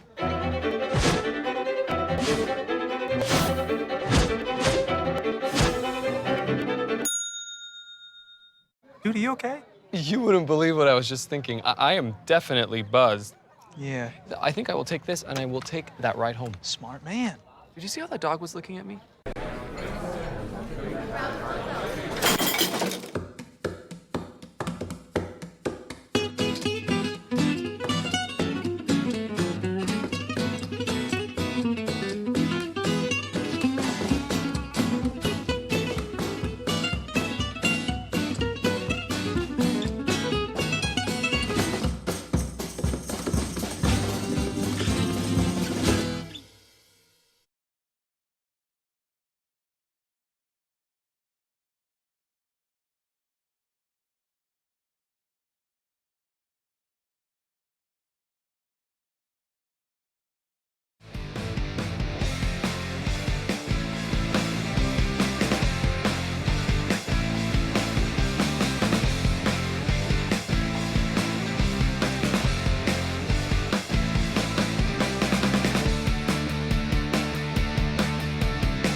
And hello and welcome back here to Mariemont High School on senior night. The Warriors are up 14-7 over the Blue Devils. Mariemont scored first on a 12-yard run by Seth Green. They tried a 2-point PAT. It was no good. Made it 6-0. Reading came back in the first quarter with a Steinkenny to Feld 51-yard pass. Beautiful pass. And Zach Schuler put the PAT up and made it 7-6. It stayed that way till the second quarter when Glassmeyer found Max McGowan for 66 yards. This time the 2-point conversion was made by Seth Green, and that's our score at 14-7 at halftime. So, Reading's done a good job. One of the key points we had was keep the score low, and they have. And unfortunately, there's turnovers. Reading had a great opportunity with that punt that was sailed over the punter's head, but unfortunately, they threw the pick. It's been a game of big plays, though. Oh yeah. I mean, some of these plays have gone 60 yards. It's 50, 60 yards for touchdowns. So it's also not been a good quarter for quarterbacks. Steinkenny's been picked off 3 times. Glassmeyer twice. Yeah, he's got the yardage. He just doesn't have he's got the interceptions too.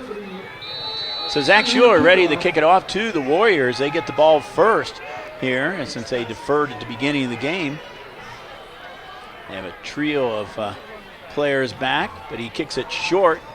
Picked up by one of the up man, and he gets some good running room. That's number 14. That's Riley Whitemore. I'm not sure why they're doing that. They must have a reason, because I know Zach Schuler can put it back to the 10 at least. So I'm not sure. Maybe they're worried about the runners, the kick returners, but man, that's good field position. Without Connor Souders out there tonight, Whitemore has been doing the kicking duties for Mariemont. That time, though, he was one of the up men, ran it back about 10 yards. So your kicker runs the kick back. Yeah. Nice. Interesting. 48 that yard. That only happens in high school football. 48-yard line is where the Warriors will start here. Glassmeyer, Green in that backfield. Holiday in motion. The give is to Green, moves it up to about the 49-yard line, actually only gaining really about a yard. Good pursuit from the front defensive line. I think the Blue Devils would like to have a 3-and-out right now. Get that ball back and see what they can do here, since they're only down by 1 score. Yeah, down 2 scores, it's going to be tough on them. They got to keep it pretty much at 1 score. 4 receivers now for Glassmeyer. But it gives us a Green, and Green is taken down in the backfield. Good read. Good pursuit by the Blue Devils. That was number 6, Josh Barker. 28, Michael Hensley, it looks like. That was number 5, I'm sorry. 5? Yeah, 28. Yeah. Zach Barker.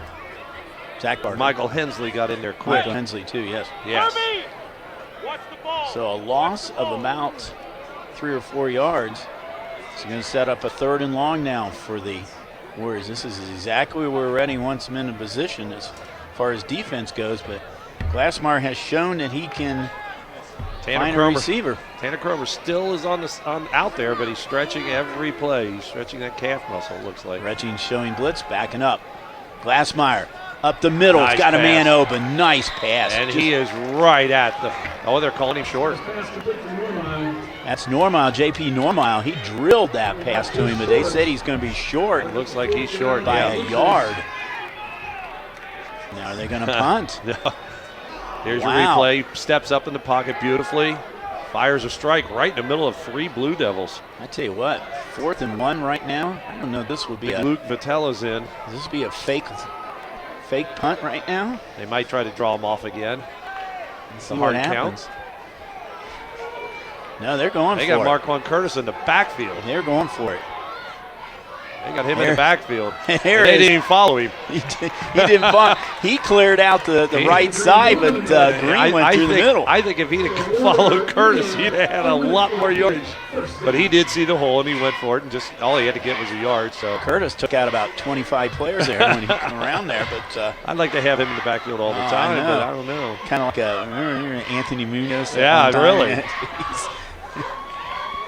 Kind of like Jerome Bettis, you know.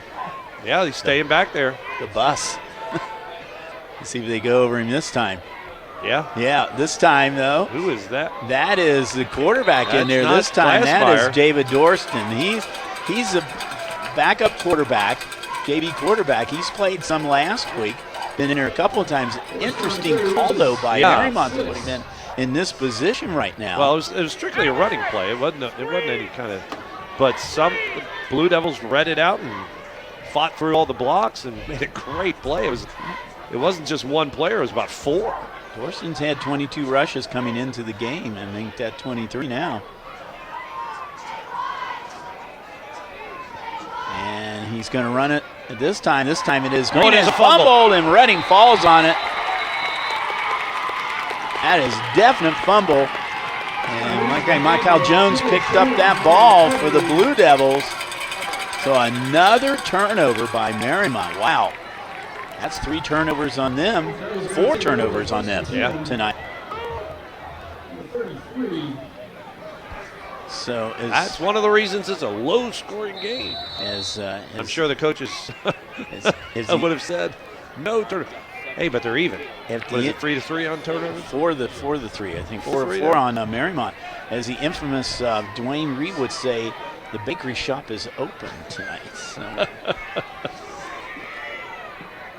Ready now, Steinkenny and Caleb Emery. Emery gets out to about the 36, 37-yard line.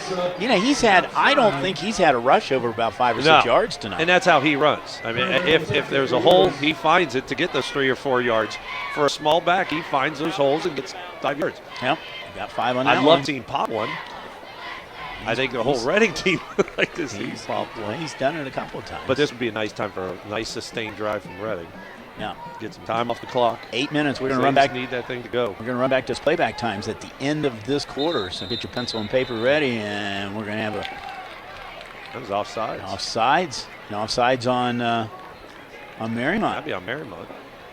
The old word of our day. Encroachment.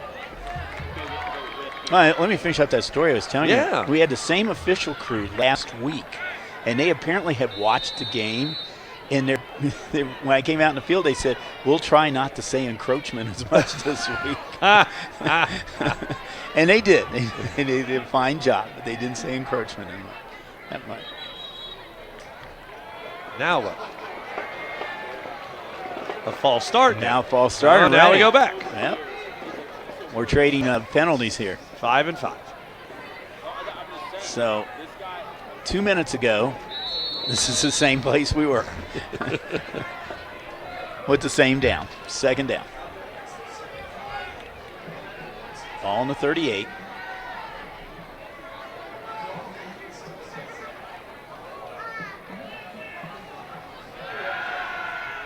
Steinkenny gets some running room and nice open field tackle.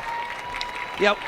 What you don't see a whole lot in high school is breaking tackles. Yeah, Max. They're taught so well to wrap up. See, he wrapped his legs up so well. Max McGowan, nice open field tackle.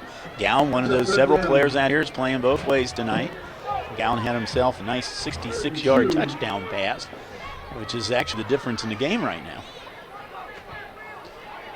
Showing blitz now backing off.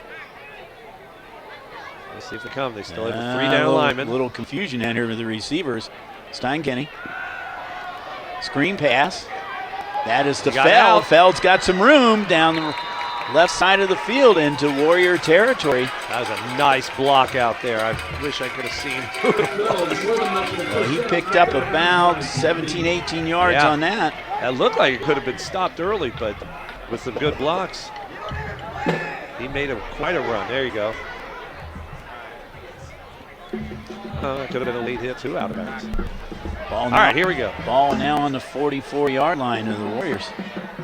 They've already taken up quite a bit of time. Caleb Emery. There's 3 yards in a cloud of dust.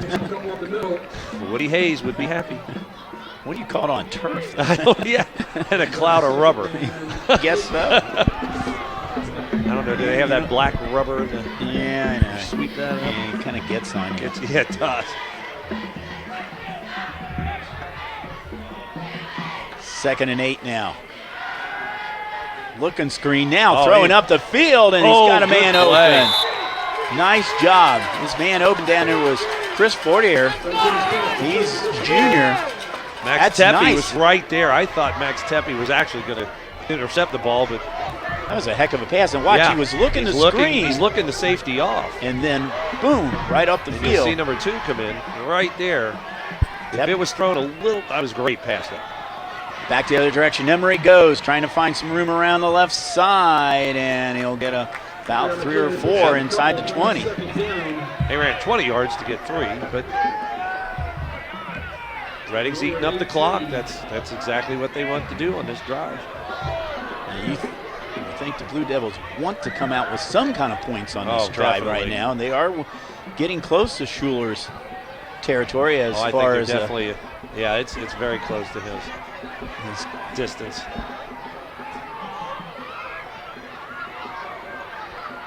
Steinkenny. Look out. Oh, he has got pressure. He breaks the pressure from McGowan. He got it out. Throw it away. And he got gets a yard or 2.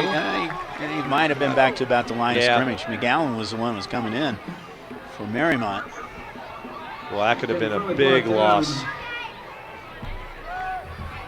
He avoided the one back. Here comes. He avoids that tackle. Right now, I never played quarterback, but it's like, why won't you just throw it out of bounds right there? You don't get the loss. You don't lose any yardage.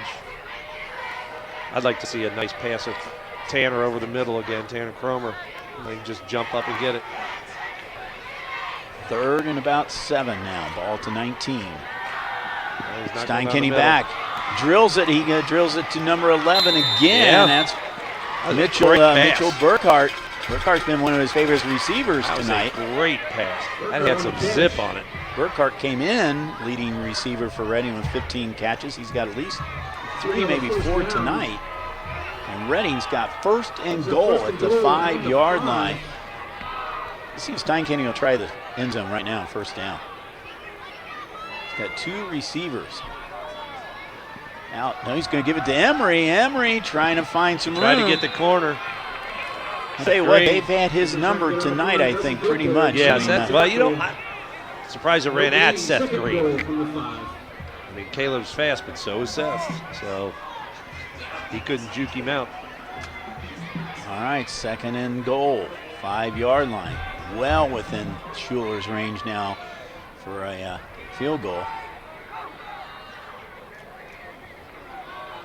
Coach Reardon looking it over. They always look back to see if they want to change the play.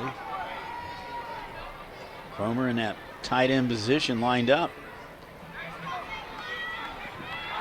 There's a hole, and Emery. And it got closed pretty quick.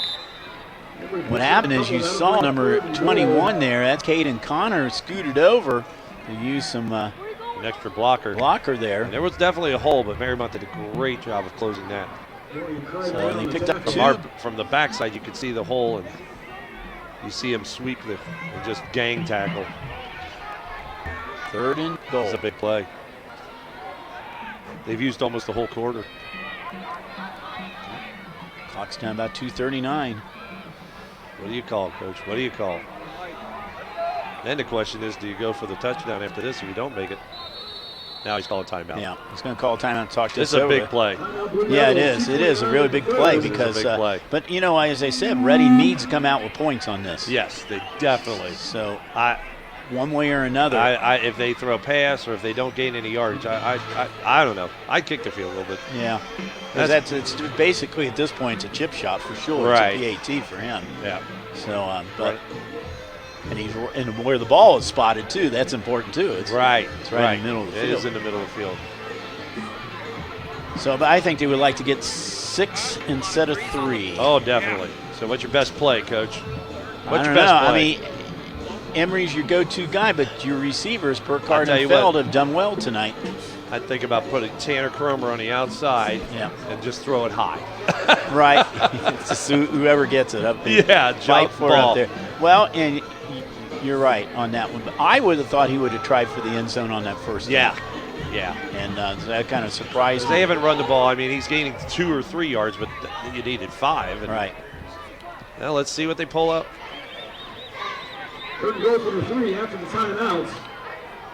He's got Burkhardt. He's got Feld wide. He's got Cromer in the tight end position. He's got a couple of tight ends now. He's going to give it to Emery. Emery is stopped. Great play. What a play. And that was, who else? Marcon Curtis. What a play by Curtis. He snuck in there somehow.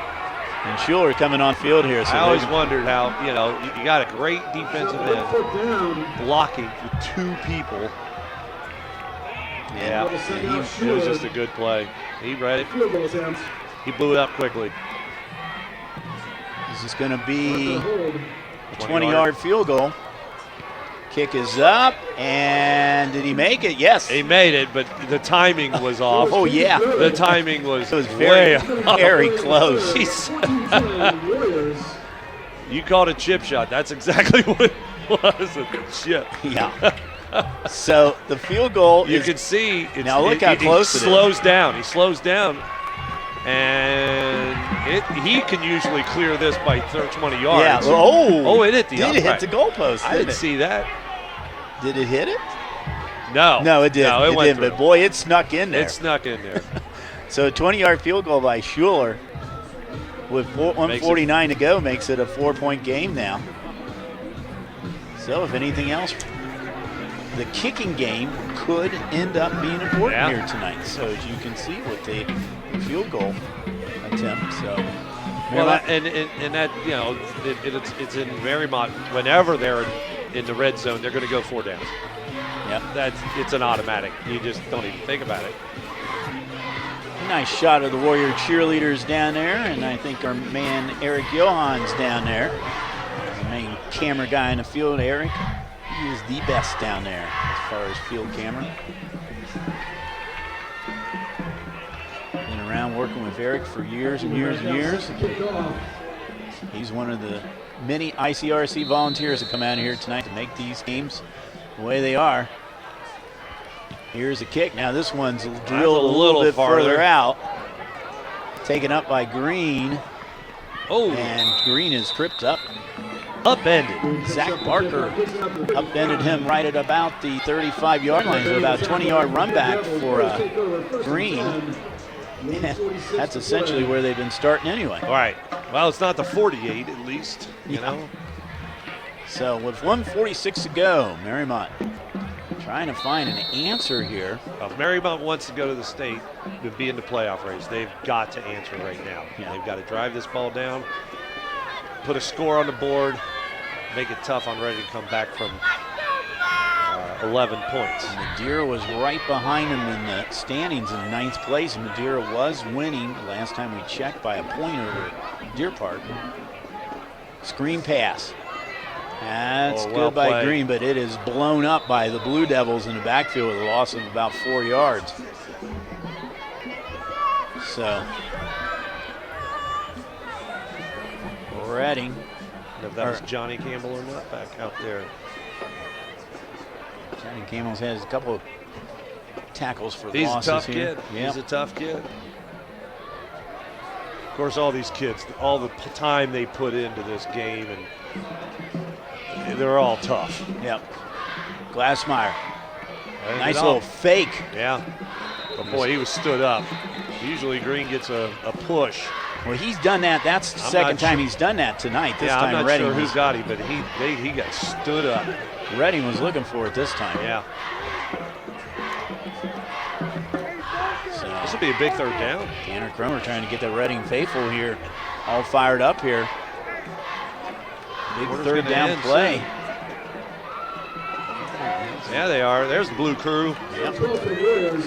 This is a big down for Mariemont, because if they cannot get a first down, Reading's going to get some pretty good field position. Oh, nice spin move by Tanner. And Tanner fumble. Cromer and fumble. Yeah, I think he recovered it. Nevertheless, though, it's going to be fourth down. He loses a few more yards on it. So Meisogland's going to be in for the punt. He's had a couple of good punts here tonight. He needs a good one now, as time's going to run out here in third quarter. So we're going to start the fourth quarter with the same score we had at halftime. No, not the same score, I'm sorry, 14-10. But this is exactly what Reading wanted, to be close in the fourth quarter. Yeah, and now they have and the a ball. low-scoring game. And they're going to get the ball. And we're going to get to see the playback times. Yay! So Saturday the 12th, 8 o'clock p.m., Sunday the 15th, 8 o'clock p.m., Wednesday the 14th, 8 o'clock p.m., Thursday the 15th, you can have brunch with Mike and I at there we 10 go. a.m. 10 a.m. Spectrum, Cincinnati Bell File Optics, and of course, you can go to ICRC-TV.com. We stream all of our games, put them all on the internet there. You see the Mariemont band, they're excited about it here tonight. A few of them were honored here in senior night on this night. I love it when the football players go out and play in the band. And Mariemont, I tell you, it's almost a tradition here. You have to I have a love football that. player I in the love band. seeing the football players out there. You have to have a football player in the band at Mariemont. I think that's a rule here at school. Well, I will tell you, as a coach and everything at a small school, these students do everything. Oh, absolutely. They're on 10 different clubs along with 5 different sports teams, and oh yeah, it's awesome.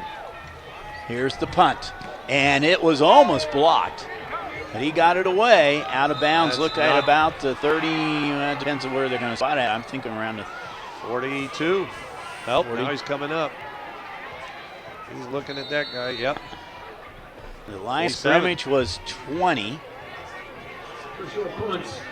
And so it's about a 33-yard punt. They're going to put it at about the 47-yard line. So Reading, good field position. 11:53 to go in the game. And he got some pressure here. You see who did the pressure right there. Oh. Looks like number 60. It's Logan Kirby. Logan Kirby. All right, Blue Devils with the ball. They're down 4. Steincanny back on first down. He's going for it all? Nope.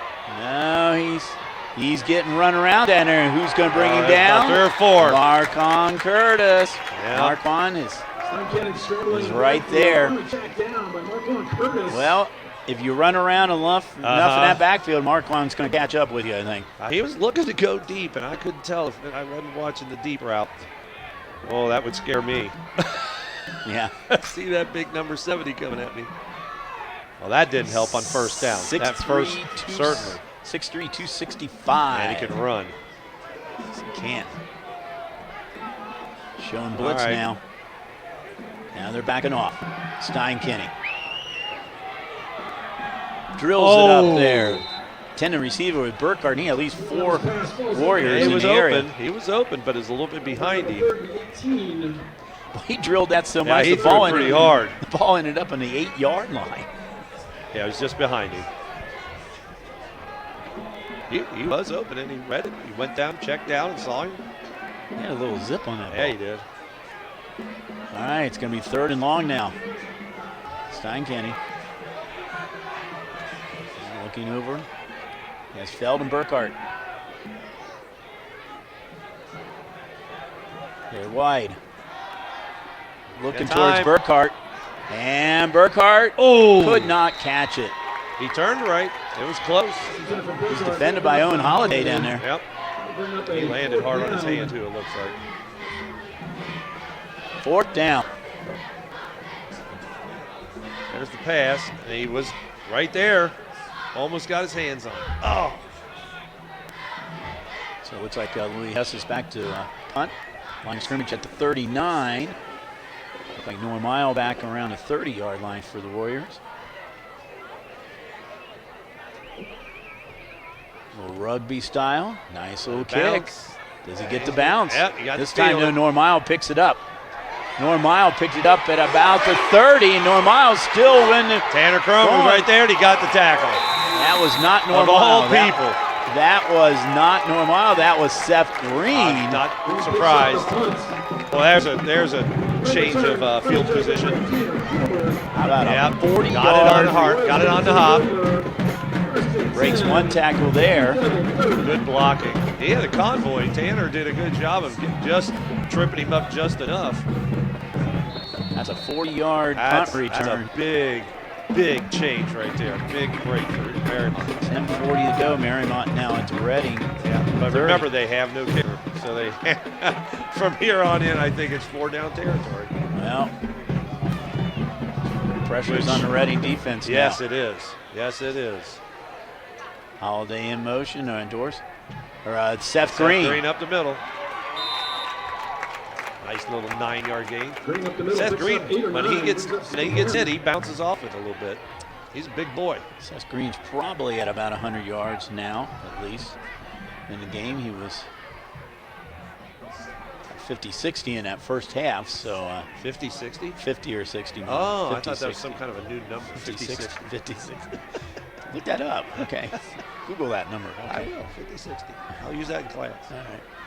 50-60. I see. Okay. I had a dash in there. There he goes again, up the middle there. He's dashing up the middle right now, inside the 15, down at about the 17-yard line. Picked up about, about 14-yard line. Picked up about 7 on that, enough to move the sticks. Oh, what a big change in momentum on that punt. And we got officials timeout. Brings up first down. The Blue Devil. Equipment problem. 13. We have Tanner Crummers coming off the field. He must be bleeding, yeah. Okay. Got a little blood. Clean up the blood. He's out for at least one play. And this is kind of an important territory for Tanner Crummers to be on the field, though. Exactly. 1st and 10 at the 13. Oh, get him. And Green. There you go. Inside the 10. He's running hard. Down about the 9. Running really hard. Picks up 4 on that. He was hitting the backfield. Green picks up 4 on the carry. Make it 2nd and 6. So it's 2nd and 6. Get down to the 4-yard line. I believe this is Seth Green territory. Yeah, they can get down to the 4-yard line, have a new set of downs that they needed. I didn't see if Cromer did come back into the ball game, so. 2nd and 6. Ball at the 9. Green around the left side into the end zone from 9 yards out. Seth Green, his 2nd TD run of the night. And it was all Green on that possession because he set up the 4-yard punt return. He set up the return. Now they go for 2 again. 20-10. It's just a sweep around the left end. Good blocking downfield. 2 possession. All right, here we go. We have to laugh up here because our monitor's going off and on. So And now it's off more than on.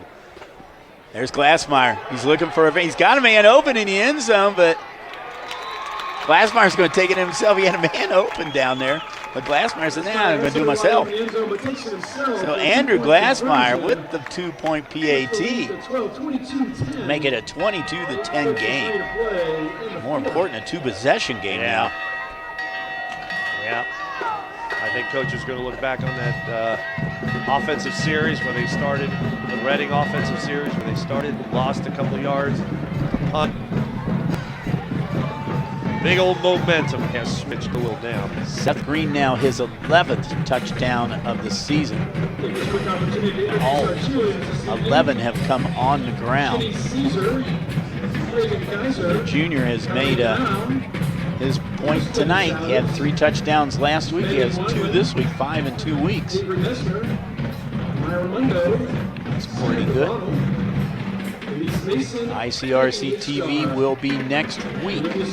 Where at? No, we will be at, I'll get it here in a second. Over know all these Milford. Milford. West Claremont, Milford. Wow. Eastern Cincinnati Conference game. Big game next week is going to be Lakota West at Princeton. That's going to be for playoff implications on that one. I will be taking a week off next week. You will.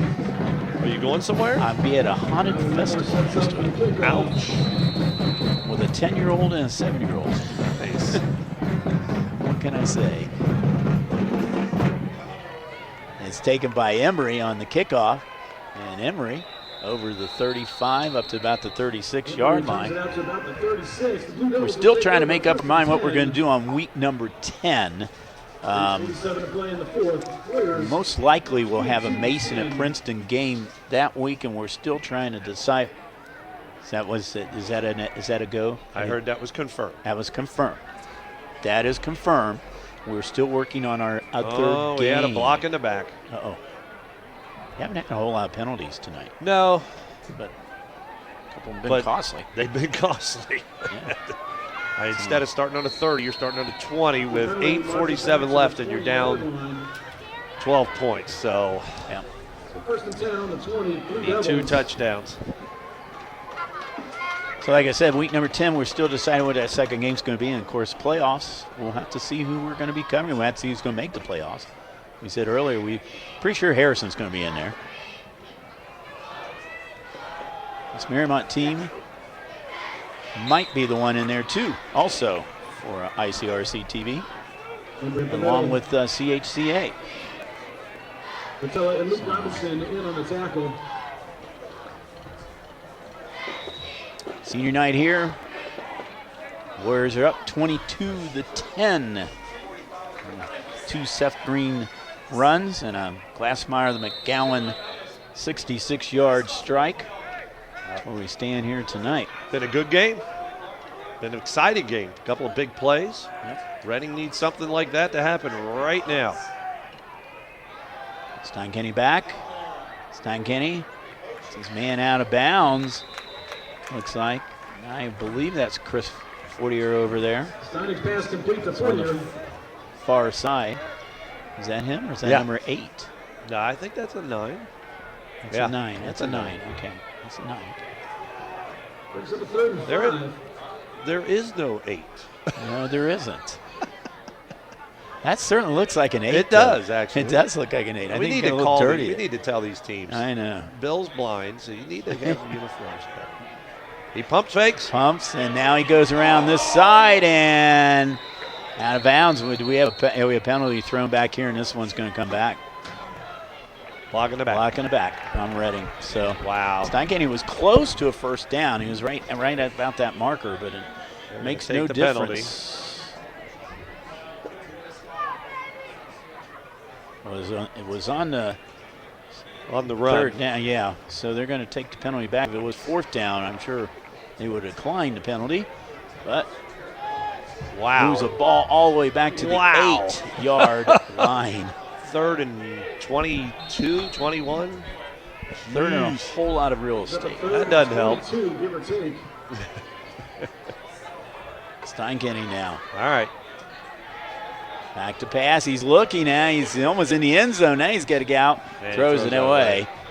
And well, that was. Milam chasing him out of bounds. Pass ball is incomplete.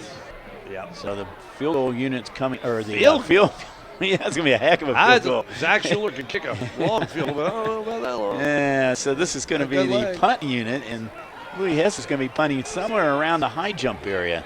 There, I think. So he's standing in the end zone right now. You got Seth Green back, and he knows it's going to the right because. Well, he should be kicking it away. Definitely kicking it away from Seth Green. I'd hope so, but I don't know if there's. High snap. There's a stick. It's kicked is to Green, but out of bounds. But he kicked it out of bounds. It's going to be great field position. Kicked it out of bounds at about the 42-yard line. So. We'll give him about. Redding's going to look at the film of this and think about all the chances they had. You know, they had the ball after the fumble. They had the ball in about the 20, and there was an interception that could have been at least 3 points. When you say that is, once again, a sign of a young team. Correct. Exactly. You know, exactly. About 34 yards in that punt there by. As a very famous person said, never give up, never surrender. That was Tim Allen, wasn't it? In, Galaxy Quest. Galaxy Quest. Of all movies, you knew that. Not many people know about that movie. That's a great See, you movie. thought it was going to be somebody famous. Yeah. You know, some famous person in history. No, no. It was Tim Allen. It was Tim Allen. Galaxy Quest. Oh, it's a great movie. It's a great movie. If you've never seen it. It made fun of movies. It made fun, yeah. It's a parody of Star Wars and Star Trek kind of thing. Star Trek, yeah. Second down and 9. So 7:16 to go. Mariemont's in the driver's seat. Now Mariemont wants that clock to run. Yep. Just run and run. They want to keep it on the ground. They're going for their 6th win of the season. And trying to make the playoffs for the first time since 2014. They've been in the playoffs for quite a few times, including they were state runner-up in 1980, and also in 1995 they were state runner-up. Wow. And that was under the days of Tom Crosby. Tom Crosby. Legendary coach here at Mariemont. I still run into Tom occasionally. He's doing quite well. He's in retirement. He travels a lot. Good friends with former coach from Wyoming, Bernie Berry. Bernie Berry. Berries and You're talking old school. I know. The Berries and the Crosbys have been friends for a long time, and they do a lot of traveling together. So Tom is doing quite well. So he'd be happy with this team. He'd be happy. Yeah, he's grounded away on the ground. Oh, yeah. That's the way Tom Crosby liked it. Seth Green left, Seth Green right, Seth Green up the middle. Oh, but he got that one. Didn't give him very much on that one. It's still 4 down territory for him. They were league champs, and it's interesting. As much as CHL's been around since 1985, they've only been league champs 3 times, and with 3 consecutive years, 94, 95, and 96. That's when they were league champs. They have not been league champs since that time, although they've been in playoffs a few times since that time. Well, Redding's got a lot to look forward to in the next couple of years. Oh, they got a absolutely. lot of young players out there. They'll, of course, lose a couple of great seniors. They're going to lose Tanner, and like I said, they only have a couple. Johnny and Josh Baker's on the team too, and Glassmeyer. Nice defense. And that is broken up nice down there by defense. Jones. A nice job. Yeah, he read that well. You got the hand in, knocked it down. It looked very professional. Well, and that was a 4th down. You can see it, you'll see it, everything perfect right here in front of you. Yep, just went right around him. Intended pass was for that was number 11, Max McGowan. That was done very well. Okay, Redding, you got 5:21 left. Turnover Still on down. Time, but you got to move quickly, score quickly. They have 1 touchdown tonight, and that was a 51-yarder from Steincanning to Feld. Everybody's going to play a pre-bid there. They got 1 safety back. One in the backfield. Emery in motion. Steincanning back.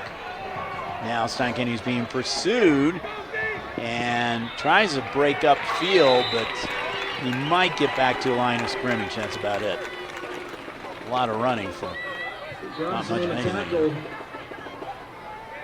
Well, the receivers have to know. They have to know that if your quarterback is running for his life, you've got to come back to the ball. So sometimes on these deep routes, which you're trying to run, you lose sight of that.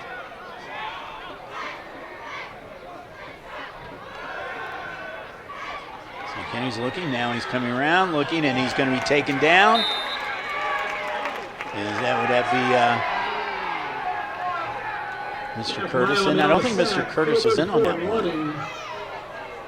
Big Luke Vitale was. No, he was in on it. Now he's running off the field. Feel the earth shake as he runs off the field. That's a big boy. Plays hard though. Plays hard. Absolutely. 6'1". Oh, he's what? Oh, 331. Oh. That was read beautifully. He was open for an instant, but the safety came over. Nice job. Isoglan. Nope, I'm sorry. Max Tepe. Yeah, did a great job of reading the quarterback. So there's the throw. Redding's in the same situation that Mariemont was with a 4th down play, except this time Louis Hess is going to be back to punt. A lot of field over there. Hess kicks it. Rugby style, gets a nice Redding bounce. Inside 40. They didn't have Seth Green back that time. They did not. They had Max Tepe back. Yeah. So, less than 4 minutes. 38-yard Redding's put up a great game tonight. 38-yard punt, 3:59 to go. Mariemont trying for win number 6, win number 3 in the CHL. They will be next week. They will be at Deer Park, and then they will be at Madeira. And that Madeira Mariemont match is looming very, very big for both of those teams. You know, right now I don't know if there's room for both of them to be in the playoffs. So they're going to have to get a little help in front of them for both of them to make the playoffs. Redding's going to call timeout. 2nd and about 6 to go here. Ball at the 38-yard line. Redding's got one more timeout. Seth. And hey, you know, if you want to volunteer and be part of this ICRC group, there's all different kinds of people. We actually need some. We've been short some announcers this year, so we need announcers, camera people. It's working easy. the truck. Oh, it's easy. It's fun. It is fun. And, you know, and you're helping out the community. There's other, besides sporting events, they do a lot of music events. You do a lot of town meetings, everything, you know, council meetings and so on. Just everything with ICRC. So if you want to volunteer, there you go. You've got all the information right there. You can contact Jason at ICRC-TV. And there's the crew list. We have a crew list coming up. It's on my phone. Oh, it could be on my phone. So we'll see. I'll check that out in a second here. Yeah, Seth Green, I think, is going to sit this last 3 minutes out. Give him a rest. I think he will be too. That look like. Yep. David Dornston's in now. Yep. They just want to keep that clock running. Of course. Well, Josh Stemstroff is on the replay. Graphics is Josh. Well, you can see. I won't tell you this guy's name, but anyway, it's Josh Stemstroff. Okay, Eric Johan, Kyle Woodford, D. Stewart, Alex Washington. Those are the important people because they're on cameras out there. But thank Dean you, and cameras. Josh did a great job. What the heck was that? That's a. That was a false start or something. False start or encroachment, one of the two. No, the quarterback ran up to take the snap and do a quarterback sneak, but he pushed somebody. Almost looked like he pushed the center. I don't know what happened. So Dean and Josh, you're both down there in the truck tonight doing a great job. Thank you, guys. You are the best. Where'd you go to lunch yesterday? They were deciding what they were going to go for lunch yesterday. I saw them get Freddy's tonight. Well, I saw that. So did you guys decide on the one way or another? You got to.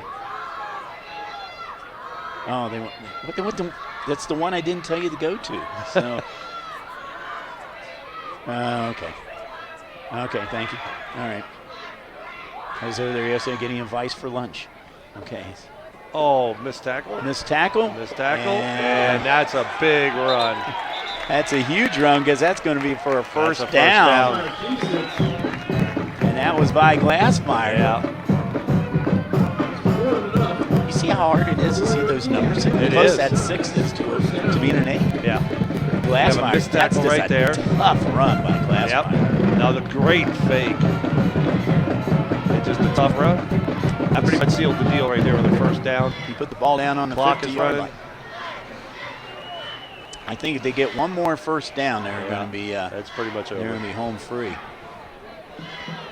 But Reading has played them tough tonight. They have. They have. In that one sequence of events, they held them. And unfortunately, didn't get a first down on that offensive series, then punted, and Seth Green ran back. David Dorshan with the carry. Loses a couple on that one, so the ball back into Warrior territory. But Bill, it's always a pleasure to work with you. Oh, Mike, yes. Well, we got.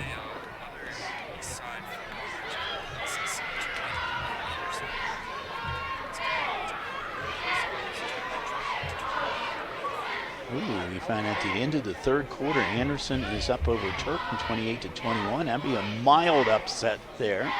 Turpin comes in undefeated.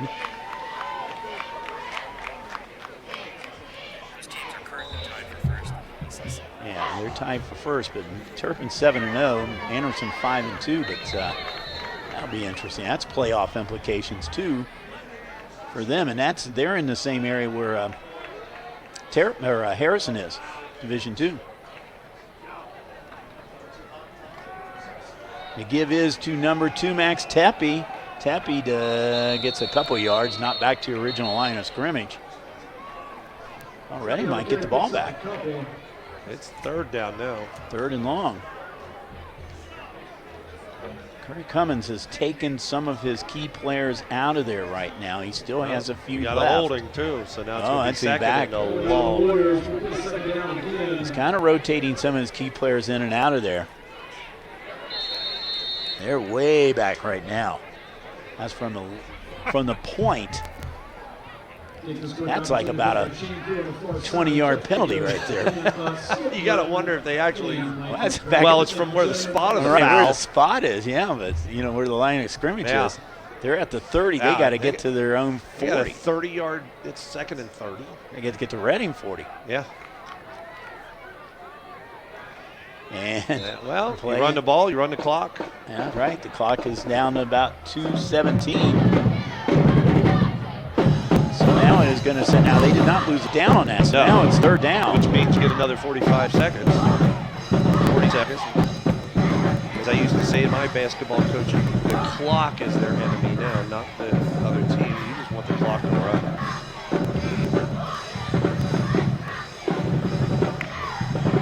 You could even let it run down for a delay a game and still be in good shape. 5-4. I see the back judge yelling out the time. Glassmeyer doesn't get anywhere. He's piled on. Let's see if Reading calls their last time out.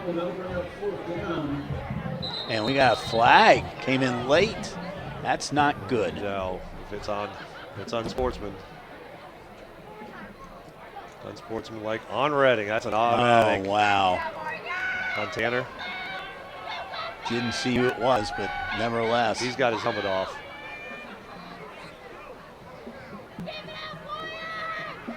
Ball marches back out to the 43-yard line. It's going to be automatic. That's an automatic. Should be an automatic for no. Well, shouldn't it be? No, it's not. Maybe in high school it's not. Oh. So it is still fourth down, but it's a little more manageable fourth down. We're going to watch the replay.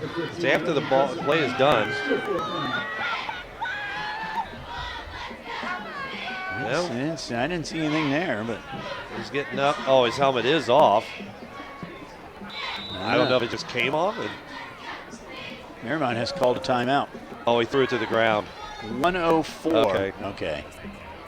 Yeah, and then so it came off during the play, and then he threw it down in frustration. He is a senior, so it's tough when you're on a team that's so young and You've gone through some losses. Yeah. Being a senior, you always want to go out on top. I believe was his freshman year is when they went to the playoffs last. Yeah. Yeah. So I know, let's go back to Reading's playoff. The last time they were in the playoffs was in 2017. Yeah. So he was sophomore. 2 years ago. Yeah, sophomore.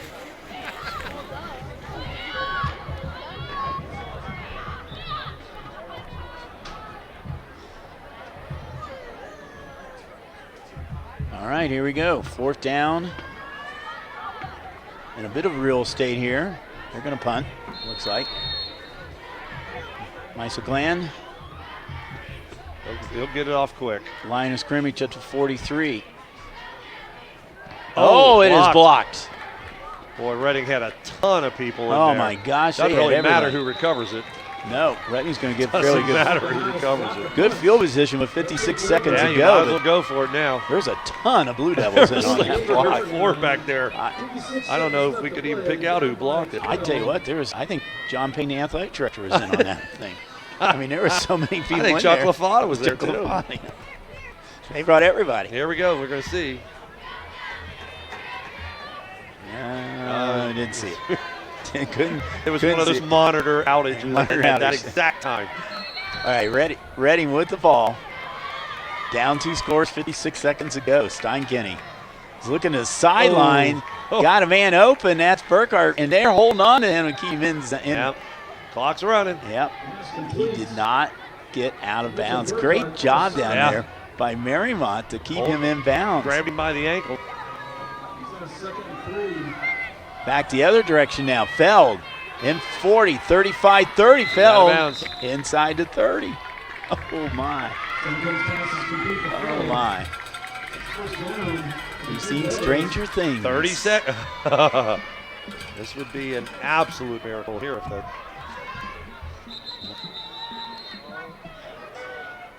And Mariemont's going to call time. Yeah. I think they're out of timeouts now. I think both teams are out of timeouts, I believe. Did Reading use 1 timeout in there? They might have 1 left. Does that know if it shows on the scoreboard or not? No. Reading's out. Mariemont's only used 1. They've got 2 left. Okay. Reading's out. Mariemont's first timeout. Okay. So there you go. They do show. Okay. So, interesting. They called it a timeout with 30.3 seconds to go. Well, he just wants to calm his team down. Just if they score, it's not a. Yeah. Hi there. Hi. There we are. Is that Eric down there? There he is. Eric's the man. Okay, he's down there. He's the one that's with the camera up here. So we call that ugly cam, but that's okay. It's, thank I'd like you, to Eric. say hi to my family. Steinkenny back, looking, still looking. Now he throws it to Feld. Smart play. Smart play. It looked like he was going to throw it out of bounds, but Feld almost caught it. Yeah, he was there. But he put it in a place where only Feld could catch it. Bad thing is he ran about 8 seconds off the clock. Yeah. 22.4 seconds. Mariemont's going to be playing deep in the end zone. Oh, absolutely. To the end zone. Yeah. You know, maybe 3. Look at the cushion they're giving him. Yeah. That's 15-yard cushion. Steinkenny back the other way in the middle of the field. For a 3-yard gain. And they're going to have to get up because the clock's going to. Let's see if we'll get it up. And it's 3rd down. He can't really spike it. He tried to spike it. Looked like he tried to spike it. He fumbled. That's a ball game anyway. Yeah. Clock runs out. Oh, great game though. Pretty much went to script. Reading hung tough for as long as they could. But Mariemont just had a little too much firepower. Seth Green, a couple of touchdowns tonight. Last month, McGowan. That was the other big score here. Without their kicker, they managed to put 22 points on the board here and beat Reading 22-10. Mariemont now goes to 6-2 on the season, 3-2 in the CHL. Reading falls to 2-7 on the 2-6. On the season. 2 and 3 in the CHL. Mike, it's good working with you. Great working with you, Bill. So maybe we can do this again. Love to. Before the season's up. So we got a lot of ICRC.